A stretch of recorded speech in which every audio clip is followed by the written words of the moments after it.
Good morning. It is a Monday edition of Glenn Clark Radio. Hope you had a great weekend. Orioles tried to make it a miserable weekend, but did manage to salvage one. You got the... Okay, excellent. Well, we'll do that then eventually, I guess. Coming up on the program today, Matt Eddy from Baseball America. He wrote about Gunnar Henderson and Jackson Holliday and what the future could have in store for the Baltimore Orioles. Also this morning, we will preview the Twins series, which gets underway tonight. Old friend, former Oriole, LaTroy Hawkins, is now part of the broadcast team for the Minnesota Twins. We will discuss what it is that they're bringing to the table, hopefully not as lethal offensively as the Milwaukee Brewers were. Jeez, man, what got into the Brewers? They're very impressive. Brewers or Orioles starting pitching? Or? Yeah, I mean, that was a factor, no doubt, but I think the Brewers had a lot to do with it. I don't think the Twins are quite that good, but, there's still talent there. They're 6-8 to start the season. We'll talk about it with LaTroy Hawkins. Also, it's a Monday, so we'll catch up with Jeremy Conn. We'll go 3 up and 3 down and much more on the program today. Today's show brought to you by Atman's Deli. New Atman's Deli is open in Harbor Point. If you haven't checked it out yet, I don't know what you're waiting for. Specials throughout the week at Atman's Deli. You can find out more by going to atmansdeli.com. It's everything you love about the original Atman's, but also they have a full bar at the new Atman's in Harbor Point. Again, atmansdeli.com is the website. It was not actually an easy choice for man of the match yesterday. As, no one, look, Corbin Burns wasn't Corbin Burns-ish, although ironically, you could still see the dog in him even as he was battling through 5 innings. Was that about the familiarity with the Brewers or the moment? Or I don't know.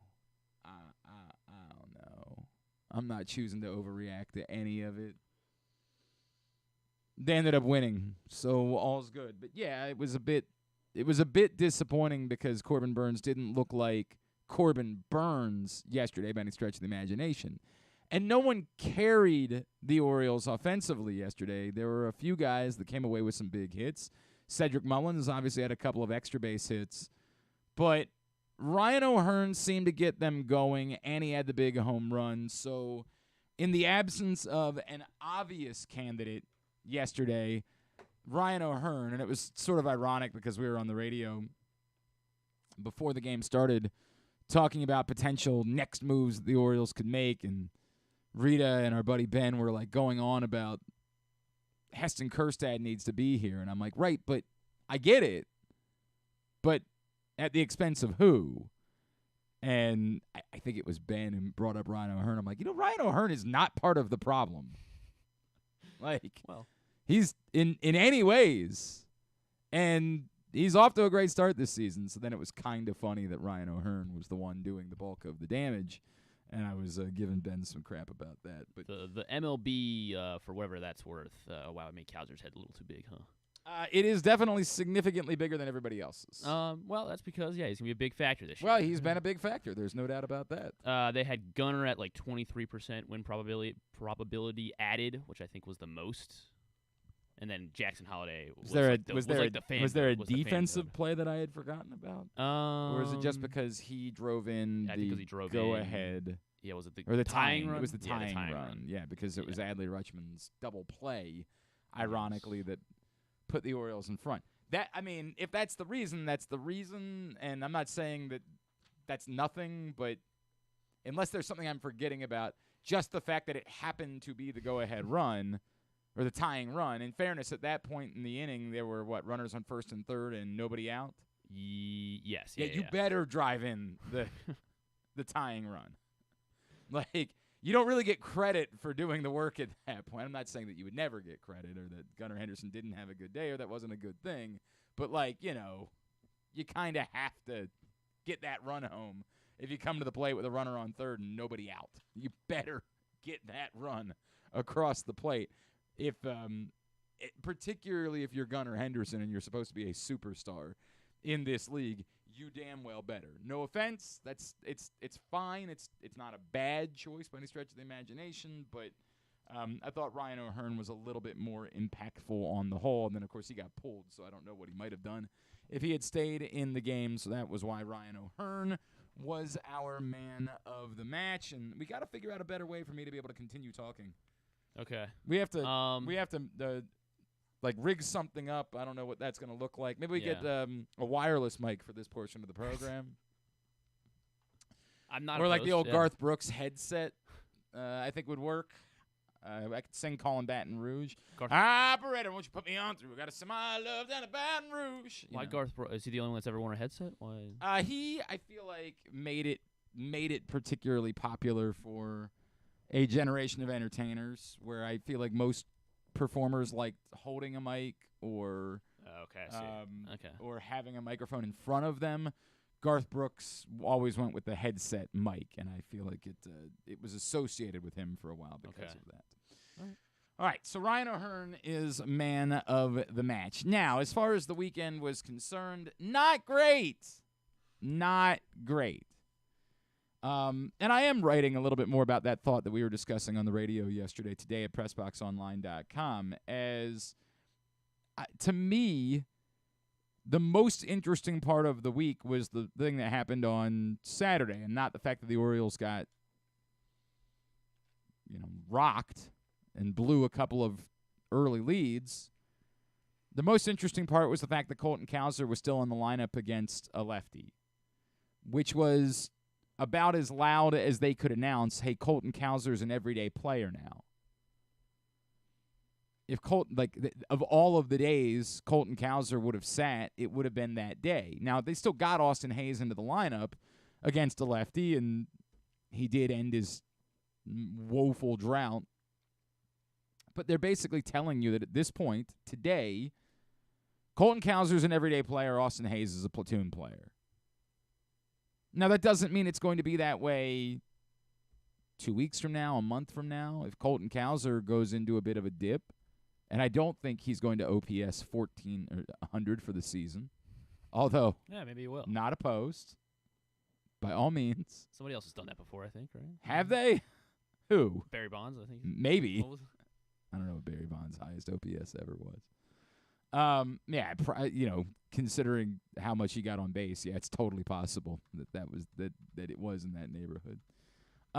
If Colton Cowser were to go quiet, 1.422. There you go. Yeah. If Colton Cowser were to go quiet at some point, then it might very well be that's all they need in order to flip this right back.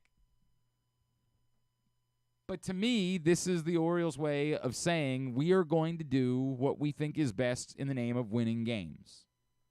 And at the moment, Colton Cowser playing is what's best in the name of winning games.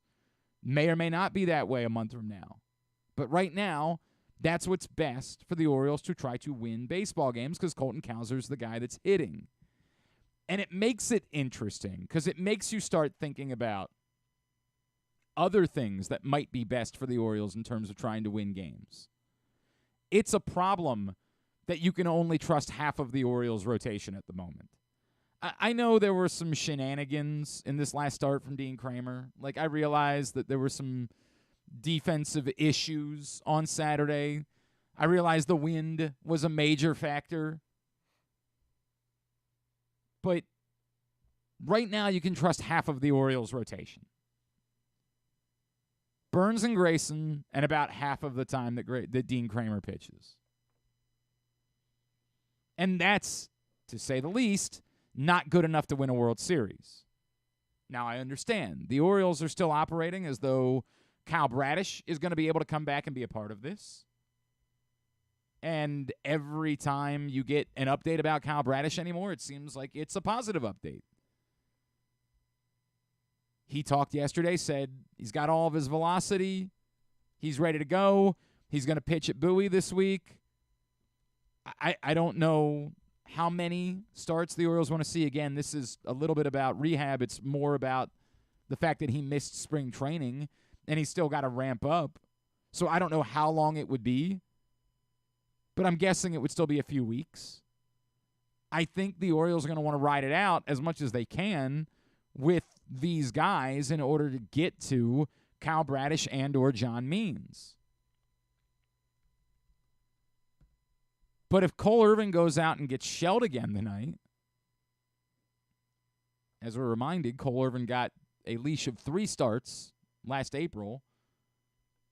If he gets rocked tonight, do they start thinking about whether or not they might just need to let Cade Povich pitch in the next time through until Bradish and or Means is ready for them? I think that it will be compelling to watch. And I don't have all of the right answers. This is far more a question than it is an answer. I don't know. It's not like there was one common theme this weekend. They didn't hit and they didn't pitch on Friday. They hit, but then they didn't pitch on Saturday. They got a little bit of everything yesterday. There was no one common factor in then losing a series at home this weekend like there was, say, against Pittsburgh when they just weren't scoring runs. I guess they scored runs in one of those games. It's a little bit of everything. And it will be interesting to see how they address the weak links. We'll get the 3 up and 3 down later. Obviously, Anthony Santander is going to have to be a part of it. There's no getting around it. Anthony Santander has stunk to start the season. Now, that was kind of the case last year, too. And it ended up being just fine. But much like when we talk about Gunnar Henderson's struggles from a year ago, the Orioles weren't approaching last season with any reality of having the ability to win the World Series. They hadn't gone out and acquired an ace-level pitcher who's only going to be here for 1 year. It's that all-in concept that we discussed that doesn't really mean anything, but we just throw it around. I don't know how all-in you would say the Orioles are because, again, they only acquired Corbin Burnes. They didn't follow it up by saying, and we're going to go get so-and-so. But they're all in to some extent. They're saying Colton Cowser's got to play every day, even though they clearly would like Austin Hayes to have more trade value or, produce for them. But Colton Cowser's performing, and they need to win baseball games. And right now, Colton Cowser is giving them the best opportunity to win baseball games. So Colton Cowser's got to play every day. And it will be interesting to see what that looks like for others. We preach patience with Jackson Holliday, right? Like, hey, man, he's up here. There's going to be an adjustment period. It took Gunnar Henderson 2 months to get going last year. But did the Orioles have 2 months? Again, when they went out and got Corbin Burnes, who's only going to be here for a year. I'm not suggesting that Jackson Holliday only gets 2 weeks. I think that they made the move knowing damn well they were committed to Jackson Holliday. We're going to grind through this however long it takes. But is it 2 months? Or is it a month from now if he's hitting a $146? I can't imagine that's the case. If he's hitting a buck. No. I can't imagine him hitting. That really would be a disaster if that were the case. If he's hitting 220 a month from now, do they kind of have to say, look, we still have more guys that are being productive. Is it time to let Norby come up and play third base and Westberg play second? And, Jackson's just got to go back down for a little bit. And we still have all the faith in the world. And I'm not, first of all, knock on wood. Second of all, I'm not suggesting that's going to be the case. It's just an interesting thought process. How all in are they? And we believe that we won't get that answer in total until we get closer to the trade deadline, right? Like the trade deadline really shows you. Are they dipping their toes in the Pete Alonso waters at the trade deadline? But I do think that these other decisions are factors too. It's easy for me to say, hey, there's too much of a track record with Anthony Santander, even though he stunk. Come on, what are you doing? But you can't ignore the Heston Kjerstad of it either. Like, you can't. We all believe that Heston Kjerstad shouldn't be in the minor leagues. Well, there's no obvious move to make. It doesn't clean up well. I would think that, like, just living with one utility infielder would not be the end of the world. If you wanted to DFA Ramon Arias and make Heston Kjerstad the move, it's not, it's not as clean as Tony Kemp for Jackson Holliday. Problem is you have a limited number of players that you trust to play third base at that point. It's like, if Jordan Westburg's not in the lineup, it kind of has to be Gunnar playing third. That's not great. I don't think they want to do that. I think they'd like it to be cleaner than that, but I don't know. You're not getting rid of Santander because he's struggling. So what else are you doing? Do you get to a point where you just take a bag of balls for Austin Hayes? I mean, I hate the thought of that. But it does feel like maybe you would like to see Heston Kjerstad's bat in the lineup as Santander's struggling. I don't have these are all hypotheticals. They are not pressing. And the Orioles are by no means in trouble. Although the Yankees obviously are off to a very hot start to the season and getting a little separation. Not the end of the world. Really, not the end of the world by any stretch of the imagination. Long season. Remember, a year ago, the Tampa Bay Rays were running away from the division. No one was ever going to have a chance to catch them. It was the most historic season ever. And to be fair, had they not lost all of their pitchers, maybe no one would have caught them. The Yankees, on the other hand, are slated to get more pitching as the year goes on. I just wonder how quickly this team will choose to make some of these decisions. I don't think the Jackson Holliday decision, and I really have come around on, the Jackson Holliday decision was he was always going to be up in time for the PPI thing. They were taking advantage of the fact that they were facing a bunch of lefties, and they just thought it made more sense. They had 2 weeks. I've come around on that. That was always the case. That, to me, wasn't about being all in and pressing to win now. It was we just wanted to get past all the lefties. The Colton Cowser thing looks a little bit more like a win now thing. I don't think this is the story of Austin Hayes. I think he's better than this. I think we know that. But he's not better than this right now. And because of that, it makes all the sense in the world for Colton Cowser to play every day. And deal with that whenever the opportunity comes, either because Colton Cowser goes cold or because Austin Hayes gets in there against a lefty and has a big game, and you want to build off of that the next day. Or, again, somebody gets hurt. But these other things will be fascinating to watch. How much leash? I'm writing about it at PressBoxOnline.com today. How much leash do you give Jackson Holliday? When do you have to deal with Anthony Santander's struggles? To a lesser extent, Cedric Mullins. Obviously more ironic because he's coming off a big game yesterday. But, to a lesser extent, when do you deal with that? He was better this week. And yeah, I'm not worried about Cedric Mullins. I'm not really worried about Anthony Santander, but will it just be the nature of how this season goes? Every single Monday we're going to be sitting here this guy went 1 for 14. Well, if you didn't have other options, then we wouldn't be having the conversation at all.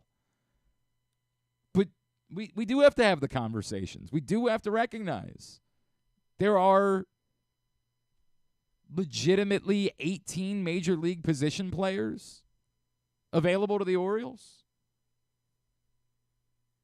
And if one of them is struggling, it would make sense. It would seem to behoove them to have another one playing. But you can't hoard them all on the major league roster. It would make sense for them to try to take advantage of the depth that they have as much as possible to put the best lineup they could together every night of guys that are hitting at that moment. But you measure that against wanting guys to be able to work out of it.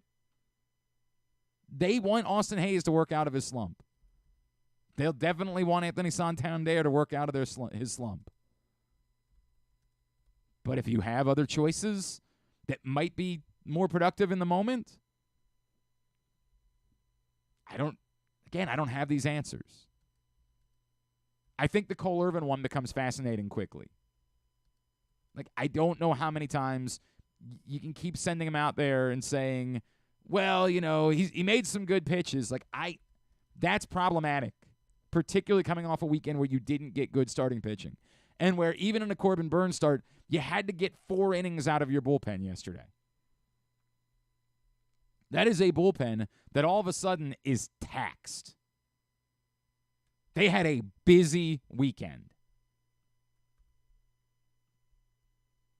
You asked a lot of that group. If Cole Irvin goes out and gets his butt kicked,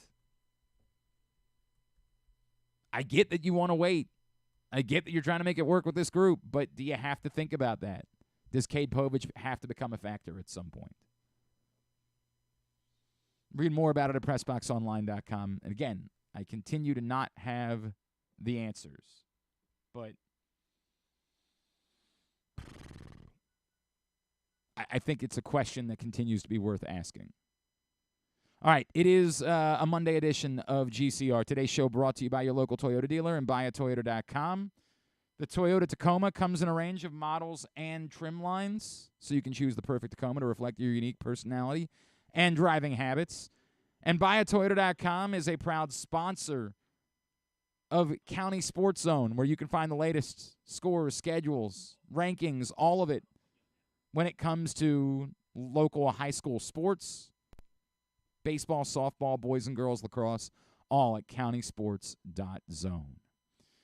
All right, Orioles-Twins series opens up tonight here in Baltimore, and it's always a pleasure to welcome in our next guest, someone that we enjoyed getting to know during his stint in Baltimore a few years back. He's done a lot of things in broadcasting, including right now he is working with the Twins broadcast team. He is former Oriole LaTroy Hawkins, and he is back with us now here on GCR. LaTroy, it's Glenn in Baltimore. It's great to chat with you, man. Thank you for taking the time for us. No problem, man. Anytime. It's always good to be, talking on the radio for one of your former teams. Hey, man. And you've always been one of our favorites over the years. Before we get into the Twins and the Orioles, if I could, I know you have been a historian of the game, and I have, over the years, seen you talk a lot about the legacy of Jackie Robinson and the significance of this day. It is Jackie Robinson Day in baseball. LaTroy, for those that maybe still need a history lesson, right? Like that still don't fully understand it. What does Jackie Robinson mean to you? What does this day mean to you every time we get back around to April 15th?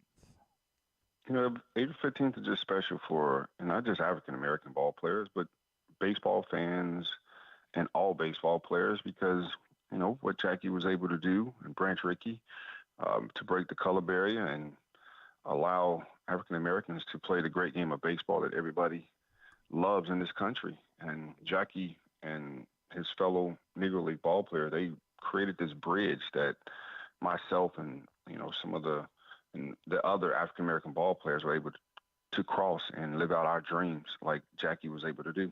Is there anything that and again, I've read a lot of the stuff that you've talked about, I've watched some of the videos. Is there anything that you still think the average person maybe doesn't know enough about Jackie, that maybe it's a more important part of the story than perhaps we realize? More important, I just think, the younger generation, the further we get away from, the Negro League's been down for a long time. I don't think enough people understand that there's a Negro League museum in Kansas City that they can go and visit. Mm-hmm. And Bob Kendrick can give them a tour and give them a real good history lesson of how rich baseball was in the African American community. Also, with the time goes past, this generation doesn't know enough about Jackie. They don't understand what Jackie went through and why we were the number 42 throughout the league, baseball on this day. They know the day because the day he made his major league debut, but they don't know the backstory. They've seen the movie, and some of them hadn't even seen the movie. They hadn't done their research and just understand like what African American ball players went through early on trying to play the great game of baseball. I think I remember you saying the significance of why he was the right choice to be the first, and his temperament, and how it is such a part of the story. And look, black baseball players were going to come along at some point because, my God, it would be insane to think that this guy. I mean, I don't know. We're pretty good at racism in this country, but like it would be insane to think it never would have happened. But what? Right. I mean, come on, like it's what it is. But the fact that he was able to withstand so much of the abuse and just continue to say, "I'm here. I want to be a baseball player. That's what I want to do." I think to me speaks volumes about him. It speaks volumes about the decision that Branch Rickey made in order to employ Jackie Robinson, and how it set up the next, the history of the game in that moment. Right. And also, when you think about when I played, and you had guys, every year at this time, we get in these questions, African American ball players, and I would always say, ask some of my Caucasian teammates how they would feel if I couldn't stay at the same hotel or eat at the same restaurants with them. Ask them how that would make them feel, because I know how it made me feel, because I'm being shown prejudice. I've been thrown racial slurs and looked at and just talked to like a dog. Ask them how they would feel if they saw one of their teammates had to go through it, or two or three of their teammates that had to go through it. So I think about Pee Wee Reese. When they embraced Jackie, everything changed. When they embraced him, everything changed, because guess what? Now he had an ally on a team to stand up for him when the opposing teams were doing this, when the fans were saying this. He had somebody to stand up for them. So I think it's very important piece of that, the history is like him and Pee Wee Reese, Jackie and Pee Wee Reese were really good friends. And you saw in the movie how he stood up for him. And then another teammate stood up.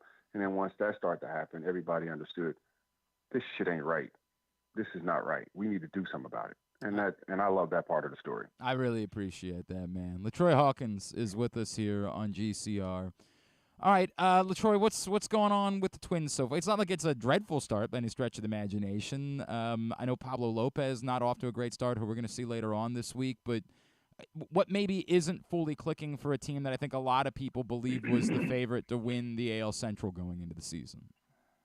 We just hadn't been able to consistently hit and just really getting big two-out hits with runners in scoring position, or any hits with runners in scoring position early on. We had a good day on today's Monday, so Saturday during the doubleheader, we ended up, erupting for a few runs against the Tigers in an extra inning game, but it's just been a struggle hitting with runners in scoring position. Had the lead yesterday. Caleb Thielbar was coming, making his first appearance of the season, gave up 3 to tie the game, and the Twins went on to eventually lose that game to the Tigers 4-3. But it's just been a culmination of things. And when you're watching baseball every day, you see the good, the bad, the ugly. You pitch good, you don't hit good, and you hit good, you don't pitch well. So it's just trying to get all those pieces clicking at the same time. You mentioned the lineup, right? Like, I know Carlos Correa is producing. It feels like this group of guys that's all sort of hitting under 200, including Byron Buxton, Carlos Santana, that's not going to continue all season. That's just not the way that baseball works. Like, those bats are going to come to life at some point. Well, we hope they do. we got our fingers crossed. We have our fingers crossed, but I definitely think at some point they'll start to take some better at bats. We're striking out at a high rate, and that's tough to do when you're striking out, swinging at bad pitches with guys in scoring position in close games. Hopefully that changes, but Carlos Correa's on the IL right now. We lost Royce Lewis on opening day. Right.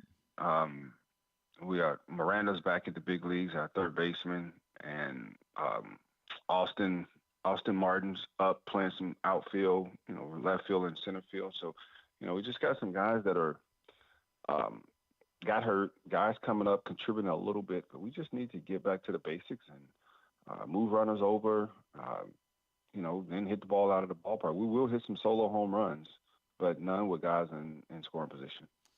LaTroy Hawkins is with us here on GCR. LaTroy, you bring up Austin Martin, and this is fascinating to me, right? Because we all know the way that he was viewed as a talent, and the Orioles had the number 2 pick in that draft.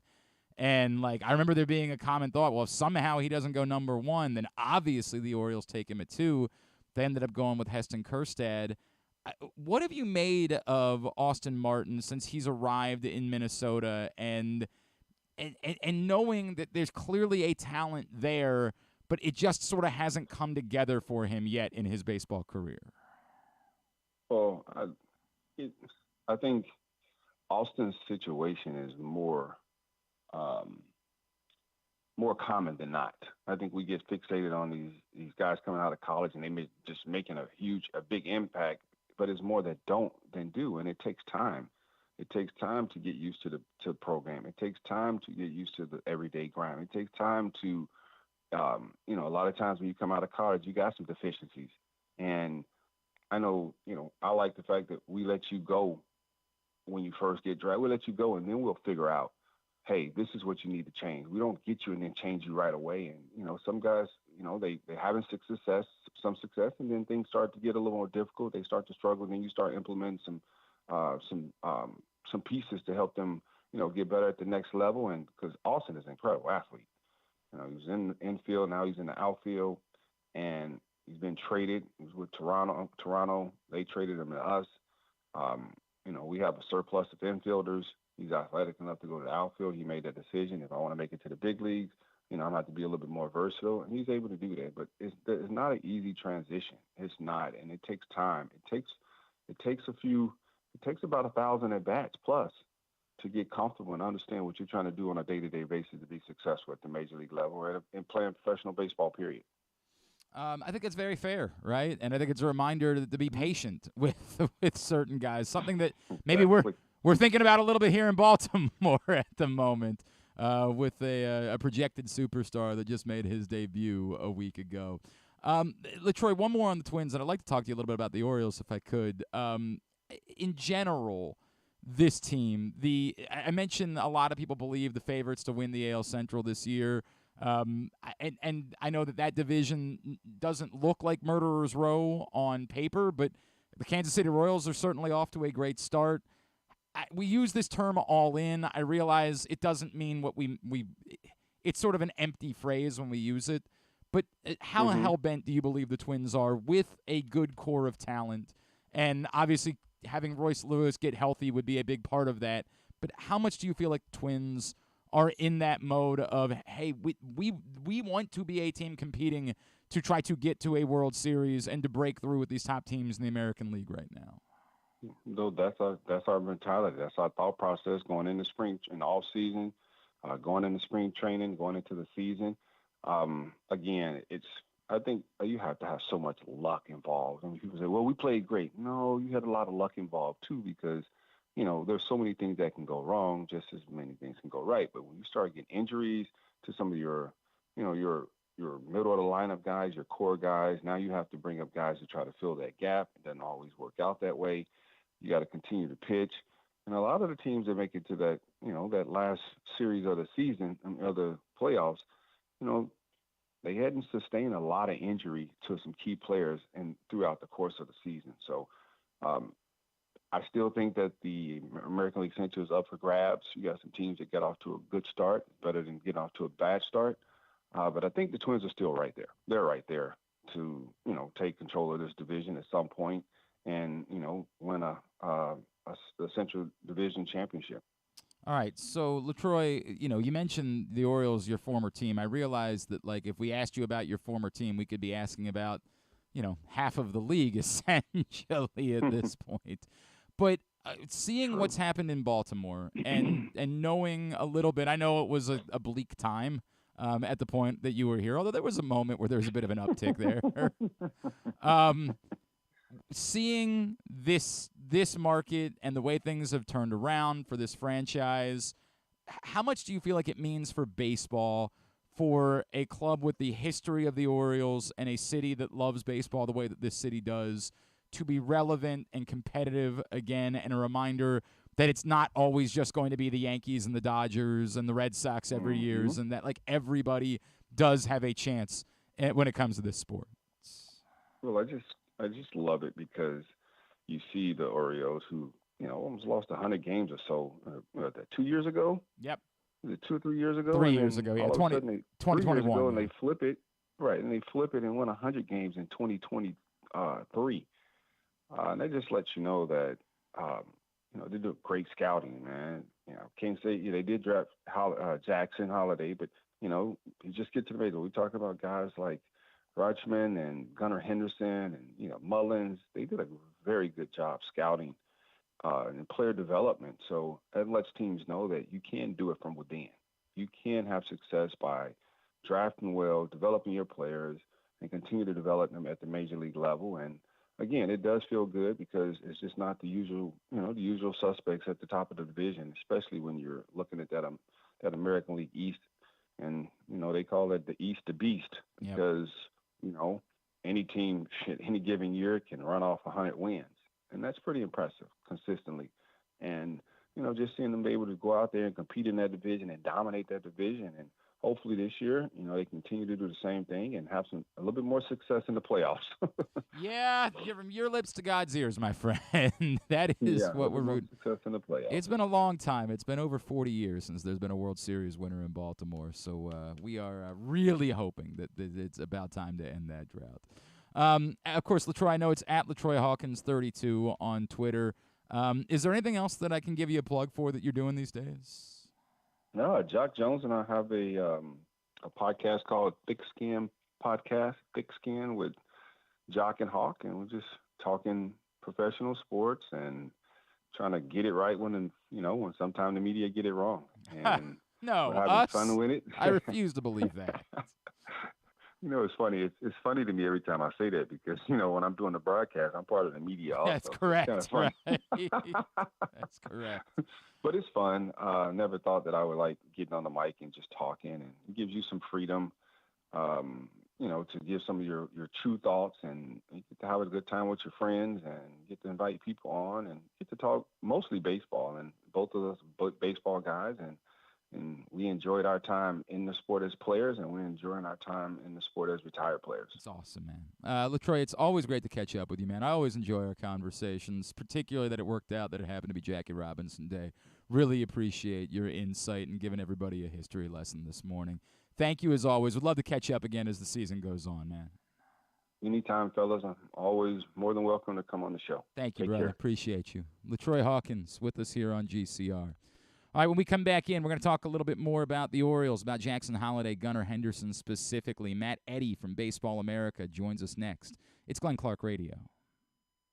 Craving that classic New York deli experience? Look no further than the new Atman's Deli in Baltimore's Harbor Point. Corned beef piled high, hand-rolled bagels, and something different. A bar! Atman's has food and drink specials every day. Now open for breakfast, lunch, and dinner. Dine in, grab takeout, or hang out at the bar for the next O's game. Atman's Deli, an authentic taste of Baltimore tradition since 1915. Find us at Harbor Point or visit atmansdeli.com. What company makes your home more energy efficient, purifies your air, kills all viruses, and qualifies you for $6,000 in rebates? A.J. Michaels Heating and Air Conditioning in Baltimore and Annapolis at ajmichaels.com.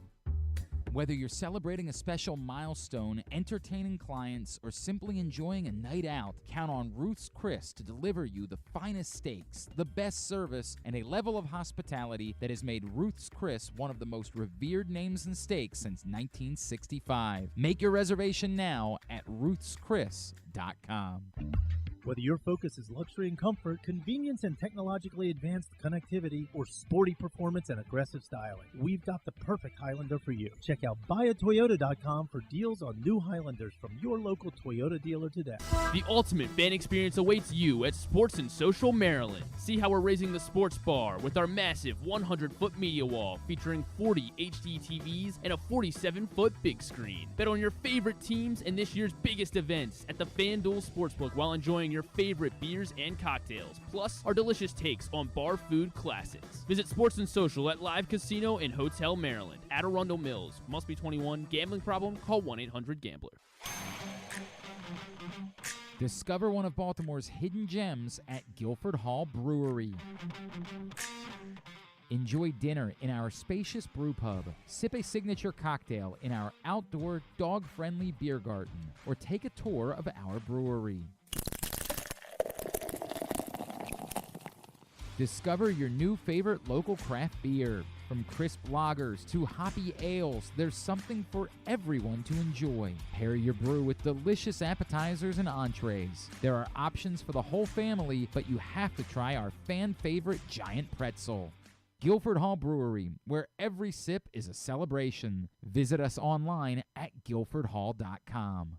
The latest edition of Pressbox is available now, and on the cover we look at the promise of spring for the Baltimore Orioles as Todd Karpovich and others shine the light on the team's hopes to take the next step towards championship contention and what reinforcements could still be coming. Plus, Pressbox personalities offer suggestions to David Rubenstein about stewarding the franchise. Also inside, Bo Smolka on how the Ravens defense could evolve with new coordinator Zach Orr.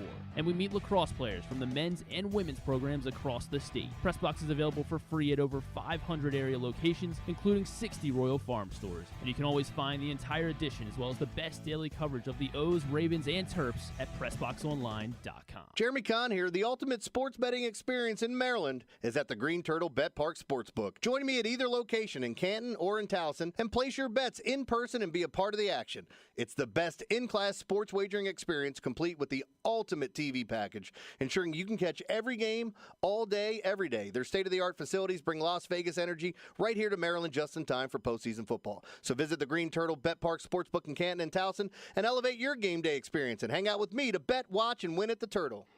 Contrary to what some people believe, I actually like this guy when he sleeps. Glenn Clark, talking sports. All right, back in here on GCR as we continue along on a Monday edition of the program. Our next guest wrote a little bit last week about Gunnar Henderson and Jackson Holliday playing alongside each other and how rare it is, although I appreciate him letting me know it's actually not quite as rare as we thought it was to have that sort of left-handed double play combo. But appreciate Matt Eddy from Baseball America hopping on with us this morning to talk a little more about the Birds. Matt, it's Glenn here in Baltimore. Great to see you, man. Thank you so much for taking a couple of minutes for us this morning.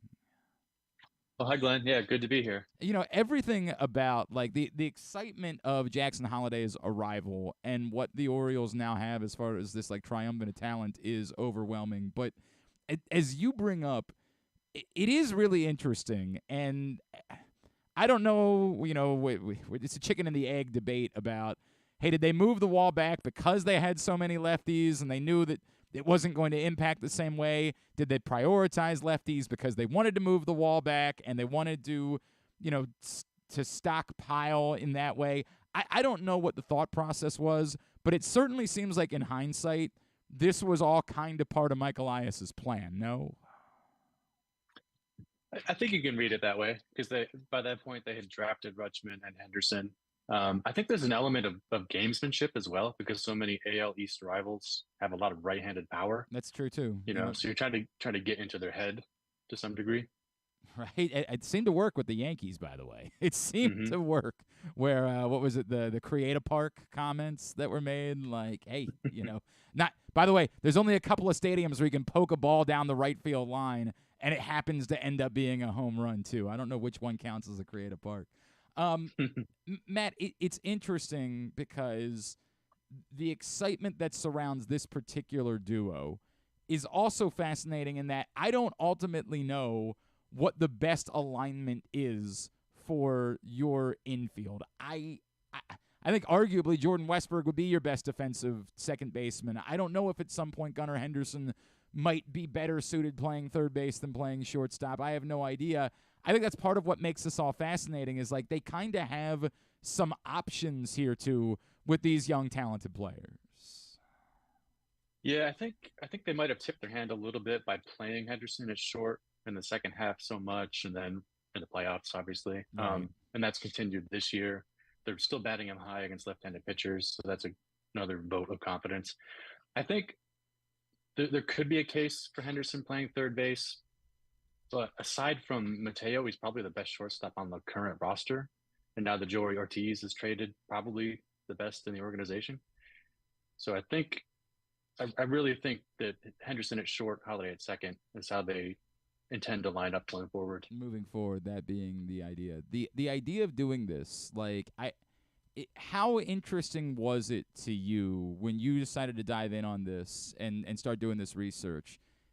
The idea that this might be purposeful and something that teams continue to do moving forward with prioritizing lefties in this way, like, but walk me through the thought process as you went about approaching this. Yeah, well, number one, the left-handed hitting shortstop is rare historically. Yep. We are in kind of a boom period now. We have Henderson, we have C.J. Abrams, and we have O'Neal Cruz. With most other teams, you probably have Jackson Holliday. So starting from that point, I was just curious, how rare is it when you have like 9% of tenured MLB shortstops bat left-handed? How rare is it to pair him with a left-handed hitter at second? And it turns out quite rare. Only 24 different double play combos in history, and the Orioles will be the 25th this year. Why do you think it is we are seeing more and more of it? I mean, just specifically at shortstop anyway. Yeah, that's a question I haven't dived in too much. I think it's an element of, stronger athletic ability, stronger training, and better positioning so that more players can stay at shortstop. Corey Seager would have been a player who probably would have been moved 20 years ago, but he's not now because of the defensive positioning teams are able to build for him. I saw you ask the question last week on Twitter about Earl Weaver. Did you ever get your answer on that? I think that's a false memory. I swear I read somewhere that Earl Weaver or another famous manager was always disinclined against left-handed hitting shortstops because he didn't want to be tempted to pinch hit them out of the game. Really... By the way, it seems like something that Earl Weaver would have said, but no, I couldn't come up with it either when you asked for it.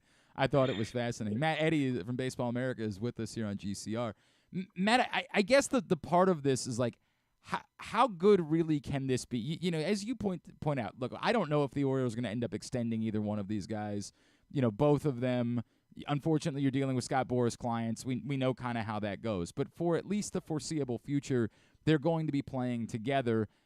How good do you feel like this duo is capable of being? Like, are we looking at perhaps the best shortstop, second base combo in baseball over the course of the next 4 to 5 years?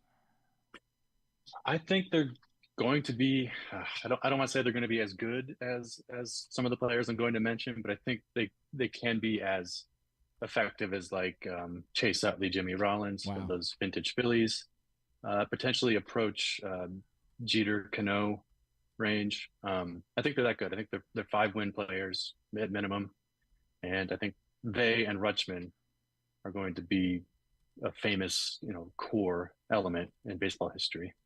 We're going to link up the story that Matt wrote at baseballamerica.com on our Twitter account at Glenn Clark Radio. Matt Eddy is with us here on GCR. Matt, I wondered if I could get some context from you. It's funny because you and I were simpatico. I know you wrote a lot about the PPI rules, and I had said this, like, for as frustrating as it was when the Orioles didn't put Jackson Holliday on the opening day roster, I had said then, well, as long as he's up in the first 2 weeks, I think I'm good with this because it's not imperative to me that he be here on opening day versus it's imperative that if he ends up being as good as everybody suggests he's going to be, that you don't cost yourself the number 32 draft pick in the process, right? Like, that to me was the part that was crazy in all of this.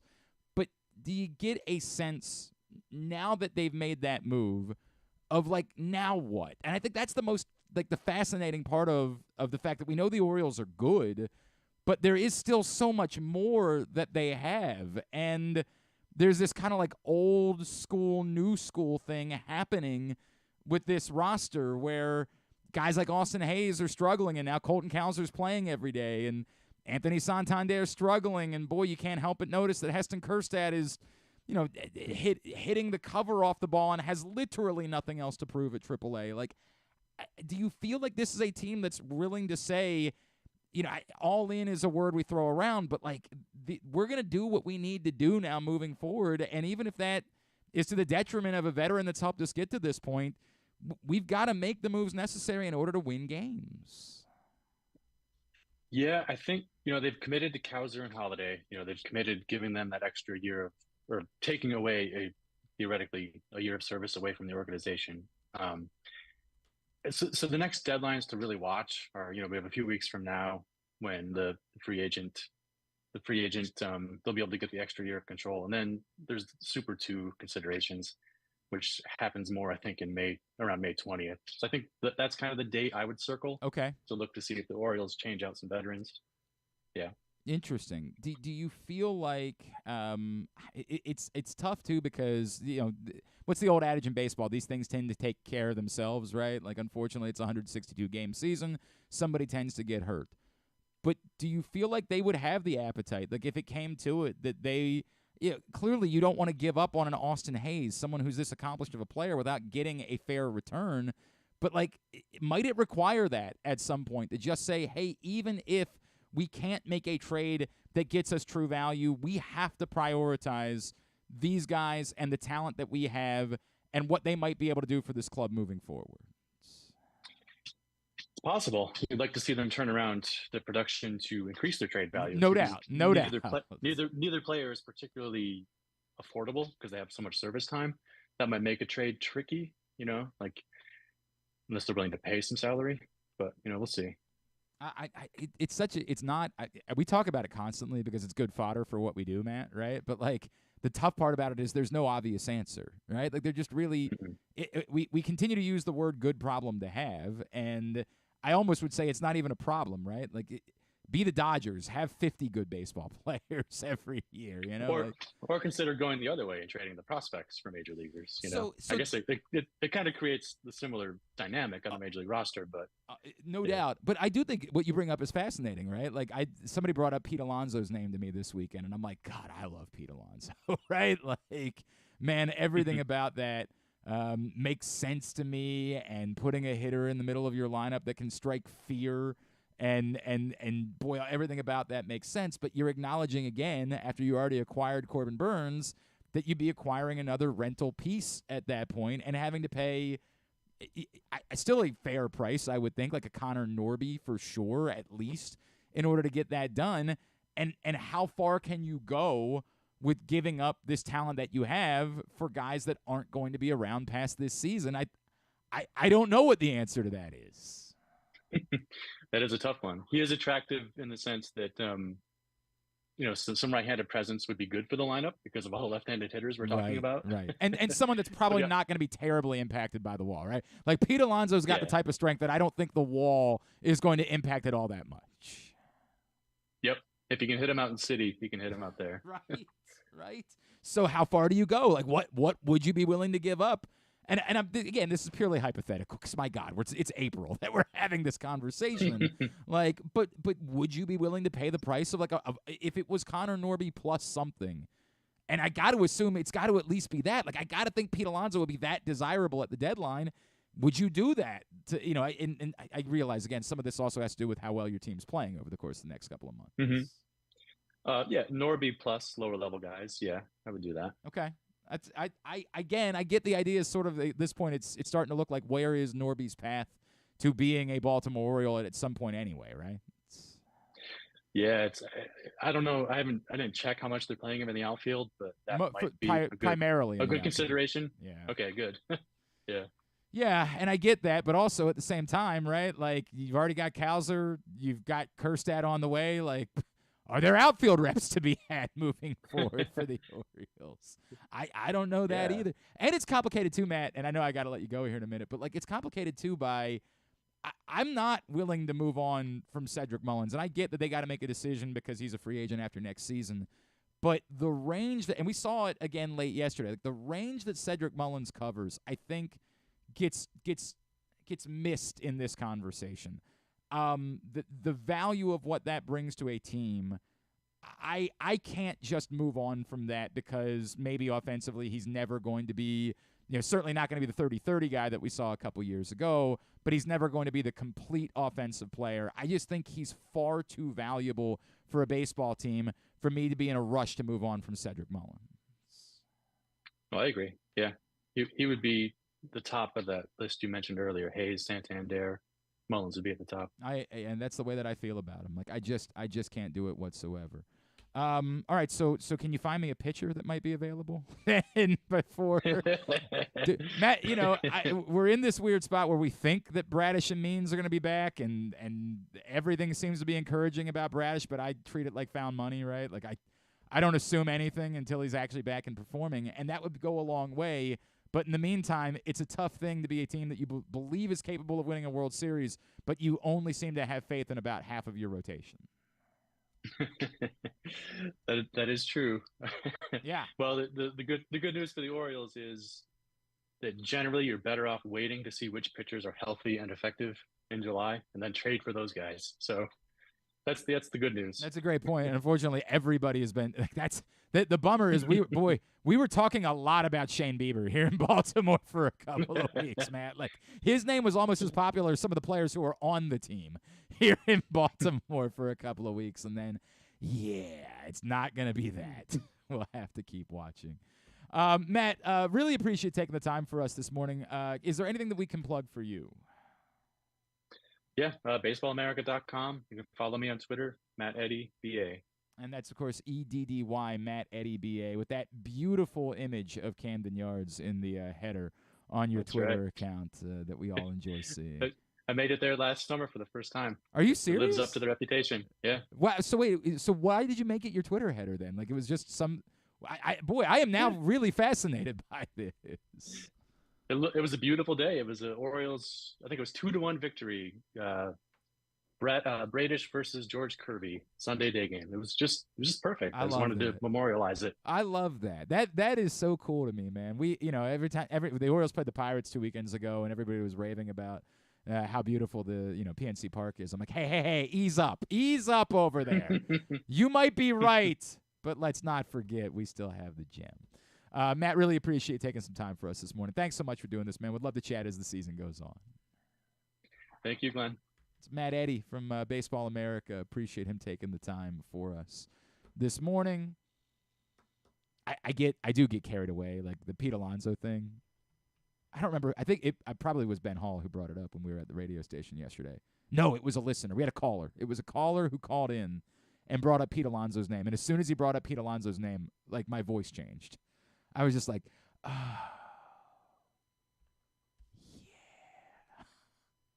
I'd like that. It's the big hairy guys, right? It's the.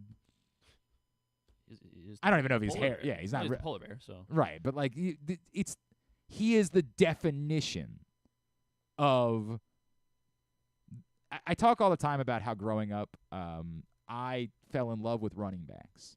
And why the running back discourse in the last couple of years is so difficult for me, because that era of football for me, when I was a younger man, was all about running backs, right? It was Jamal Lewis and Eddie George and Fred Taylor and Corey Dillon and Emmitt Smith and Terrell Davis and Barry effing Sanders. And that was the football that I fell in love with. Yes, I was an obsessed Joe Montana fan before the Ravens arrived as a kid, but Marcus Allen was a big part of, like, it was so easy for me to root for the Chiefs before the Ravens existed because I was all in on Marcus. Like, running backs were the thing for me. So it's difficult for me because I have this love of running backs. And as baseball has changed and there has been more value in the complete hitter in recent years than there has been in the big hairy guys, and of course obviously the steroid era had an impact on the significance of the big hairy guys, but man, the big hairy guy era of baseball was, like, you think I wasn't an obsessed Rafael Palmeiro fan? I was all effing in, man. The idea of having a dude in the middle of your lineup that put the fear of God into every pitcher that they faced. And that every time we talk about this with having an ace, right? And I get it that you didn't get the full Corbin Burns Day experience yesterday, but what having an ace does on those days for your team, for your city, to have that feeling of like, Corbin Burnes is pitching today. We might see something. It's the unspoken part of it, right? Like every time, everyone who went to the ballpark yesterday thought there was a non-zero chance that they were going to witness a no-hitter, a perfect game, a 20 strikeout performance, something that they might remember long past that day. They did get to see Jackson Holliday's first base hit, so they got that going for him, which is nice.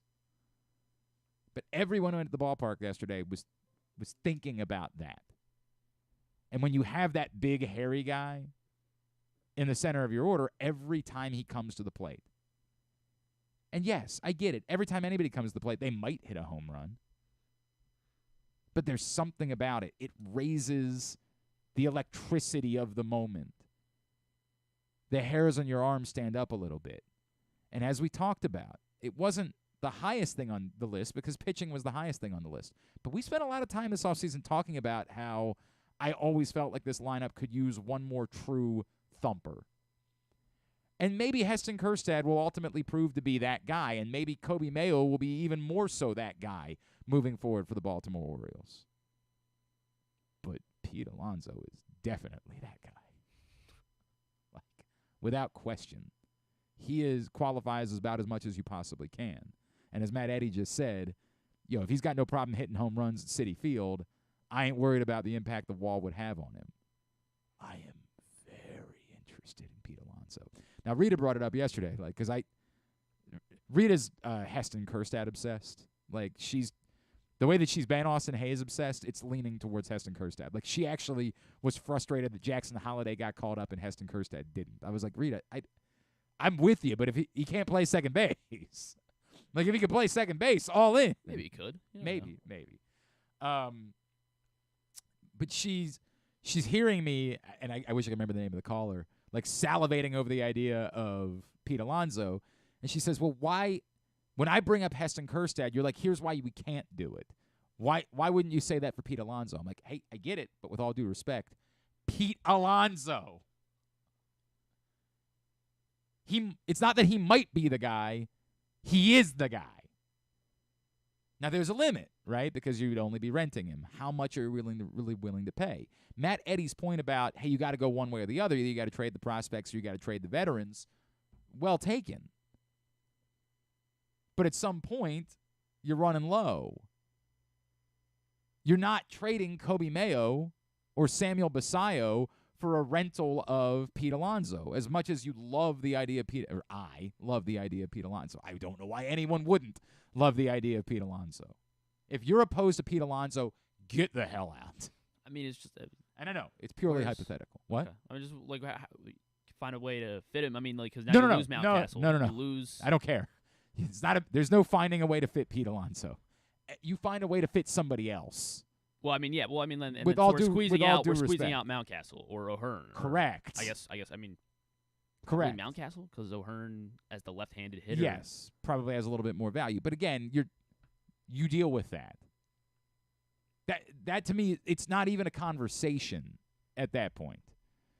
That you want to talk about good problem to have, that goes far beyond good problem to have. And yes, you're asking the Mets if they might be interested in one of those veterans that gets squeezed out that isn't on an expiring contract because we don't believe the Mets are trying to be down for 5 years. We just think they're going to be down this year. So maybe the Mets would be interested in Ryan Mountcastle, right? Maybe that is a new sell, though. You tell them, hey, you guys are going to be down for a while. You might turn to us. If you sit down for 5 years, try that. No, I don't think that. I think that Steve Cohen said it all along. Like this is not a 5-year rebuild. This is a reset for a year or two at most, right? And I'm not suggesting they'd be interested in Ryan Mountcastle, but maybe they would as part of the equation. Or Austin Hayes, right? Somebody who can help them next year. My point is, that is not a fact. That matters when you talk about Heston Kjerstad. 100% matters. Where are the at-bats coming from? It don't matter to me when it comes to talking about Pete Alonso. I don't care who gets impacted by Pete Alonso. There is no one that blocks Pete Alonso. I'm okay with Ryan Mountcastle for now blocking, whether it's Kobe Mayo or Heston Kjerstad. At some point, that will have to be reconsidered too. I just said it with Anthony Santander. Like, I love Anthony Santander. I love Anthony Santander. But we're about to do 3 Up, 3 Down, and we're going to be talking about Anthony Santander. At some point, you're going to have that conversation. Actually, I take that back. I hope you're not. I hope that by next week, Anthony Santander is at the top of our 3 Up list, and that conversation's dead. But if this continues, at some point, you're going to have that conversation. The Super 2, element was interesting, however, that Matt Eddy brought up as far as when do the Orioles consider making their next decisions. He brought up that May 20th date. I was going to say I didn't think it was – I just don't think you make those decisions before May, but to his point, that probably makes a little bit more sense, that's when you start considering other options. All right, we're going to go 3 Up and 3 Down. I've gotten a lot of yours so far at Glenn Clark Radio on Twitter. Continue to get them to me. Which 3 Orioles were up this week? Which 3 Orioles were down? Please remember to rank them 3, 2, and 1, being your man of the week or your anti-man of the week. And we'll go over ours when we come back in. Hour number 1 of today's show was also brought to you by the Stan the Fan Variety Hour. Stan, Ross, and Luke getting back together this afternoon. Facebook.com/PressBoxSports. 3:30 kickoff with the Orioles at home. I think the boys might be headed to the game. So 3:30 this afternoon, Stan, Ross, and Luke talking baseball with you. Facebook.com/PressBoxSports. It's Glenn Clark Radio. Hartford Community College will host the National Junior College Athletic Association's 2024 Men's Lacrosse National Championship and Women's Lacrosse Invitational on May 11th and 12th at Hartford Sports Complex, 401 Thomas Run Road in Bel Air, Maryland. The semifinals on May 11th include the Women's Invitational, with the Women's North A representative playing the Mid-Atlantic B representative at 10 a.m., and the Women's North B representative facing off against the Mid-Atlantic A representative at 12:30 p.m. For the men's championship, the number 1 seed will play the lowest remaining seed in the quarterfinal round at 3:30 p.m. The men's number 2 seed will face off against the highest remaining seed at 6 p.m. May 12th is reserved for the national championship games at noon for the women and 4 p.m. for the men. Tickets are $20 each day at HartfordEvents.com or at the gate if available. The ultimate fan experience awaits you at Sports and Social Maryland. See how we're raising the sports bar with our massive 100-foot media wall featuring 40 HD TVs and a 47-foot big screen. Bet on your favorite teams and this year's biggest events at the FanDuel Sportsbook while enjoying your favorite beers and cocktails, plus our delicious takes on bar food classics. Visit Sports and Social at Live Casino and Hotel Maryland, at Arundel Mills. Must be 21. Gambling problem? Call 1-800-GAMBLER. Hungry? With 7 locations throughout Maryland, Glory Days Grill is always right around the corner. They have wings, burgers, salads, sandwiches, and drinks to satisfy everyone, as well as tons of televisions and sound delivered right to your phone. Glory Days is the best place to watch football or whatever your favorite sport is. While you're there, be sure to check out Goose Flight's Lager, named in honor of legendary Raven Tony Goose Siragusa. $2 of every can is donated to the Goose Flights Foundation. Glory Days Grill. Great food, good sports. What company makes your home more energy efficient, purifies your air, kills all viruses, and qualifies you for $6,000 in rebates? A.J. Michaels Heating and Air Conditioning in Baltimore and Annapolis at ajmichaels.com. Oh, honey, we better stop for gas soon. Let's pull into that Royal Farms. Ugh, gas is so expensive. Nope, it'll be cheaper than you think. Why's that? I signed up for Rofo Pay on the Royal Farms app. Now we save 15 cents per gallon at all Royal Farms. Wow, that'll save us a ton of money. I love you more every day. Well then, don't get a speeding ticket this trip, okay? Sign up for Rofo Rewards and upgrade to Rofo Pay and save 15 cents a gallon on gas for a limited time. Real fresh, real fast. Royal Farms. The Toyota Tacoma comes in a range of models and trim lines, so you can choose the perfect Tacoma to reflect your unique personality and driving habits. Check out buyatoyota.com for deals on new Tacomas from your local Toyota dealer today. Gambling can be a fun and entertaining experience, but there are risks involved. If you're planning on betting on the game at the casino or on your phone or computer, know your limit, stay within it. Set a budget and a time to stop. Remember, gambling isn't a financial solution, and it doesn't mix well with alcohol or drugs. Know the risks and have a plan before you begin gambling. For free and confidential services, call 1-800-GAMBLER 24/7 or go to helpmygamblingproblem.org. What company has the expertise to make your home healthier by purifying your air and killing all viruses, allergens, and bacteria? A.J. Michaels, Heating and Air Conditioning in Baltimore and Annapolis, ajmichaels.com. Coming back in here with Glenn and the other guy, Garrett, whatever his name is. You know who they are. All right, back in here on GCR. Today's show also brought to you by the print issue of Press Box and final days. Like Wednesday is the day for the new print issue of Press Box featuring the cover story all about Grayson Rodriguez. So get out and get this last one today, and then come Wednesday, the new print issue of Press Box on newsstands. Great cover story from Luke Jackson all about Grayson Rodriguez. All right, it is time for us to go 3 up and 3 down for the week. 3 up and 3 down is brought to you by Ruth's Chris. Whether you are celebrating a milestone, entertaining clients, maybe you're just enjoying a well-deserved night out, like a date night, count on Ruth's Chris to provide to you the exceptional service, the finest steaks, and the level of hospitality that has made them one of the most revered names in steaks since 1965. Make your reservation right now at ruthschris.com. You know how it works. We take a look at the last 7 days, in this case, 6 games. The Baltimore Orioles, they went 4-2. Yeah, they nearly went 3 up and 3 down themselves. Jesus. They went 4-2, sweeping the Red Sox and then winning just the one against the Brewers, but they do keep the streak alive of having not been swept since the arrival of Adley Rutschman. So, who was up, who was down? We start with up, correct? Is that normally where we start this? That is, yeah, I think so. All right, number 3 for me on the up list was tough. This one was tough. The first 2 to me were obvious. The third one I struggled with. Because truth be told, I really, really thought it should still be Corbin Burns just because he was so effing dominant against the Red Sox on Tuesday. And then I was very impressed by, even on a day where he wasn't at his best, he was a bulldog yesterday. But I measure it still by, like, we're grading it by the curve of Corbin Burns, right? And, like, by Corbin Burns' standard, he wasn't as good as we thought he should be. And the offense really needed a lift this week, and Jordan Westburg helped provide that. So Jordan Westburg does end up being number 3 for me for the week. They needed him to get going. They needed that. Obviously, a couple of big hits mixed in there. He ends up hitting .389 over the course of the 5 games that he played. Big week for Jordan Westburg. He's my number 3. Gotcha. Jordan Westburg did not make my list. I'm in my 3 spot. I put Craig Kimbrell. Because I thought he had an outstanding week. Like we were little adventurous yesterday.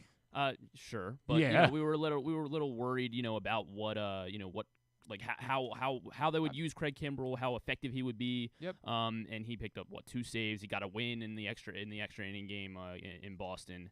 What I know that's like I don't care. I don't care about the win, but it was. I mean, he was fantastic all 3 times that we saw him, and so Craig Kimbrell with a K, as Kevin Brown says. Yes, Craig Kimbrell with my number 3. I got no beef with Craig Kimbrell being on the list. He wasn't quite as good as the relief pitcher that's number 2 on my list. I remember Stan and Luke coming back from spring training raving about this dude, and I was like, okay, like I got to see it. Yo, Keegan Aiken has been a monster.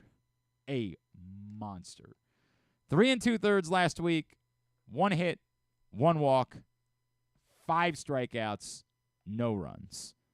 Keegan Aiken has been an absolute machine to start the season.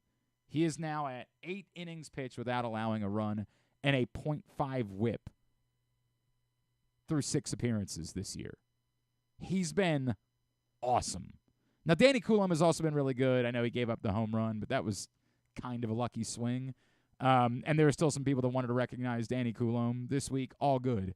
But we got to recognize what Keegan Aiken is doing at the start of the year. He has been absolutely out-effing standing.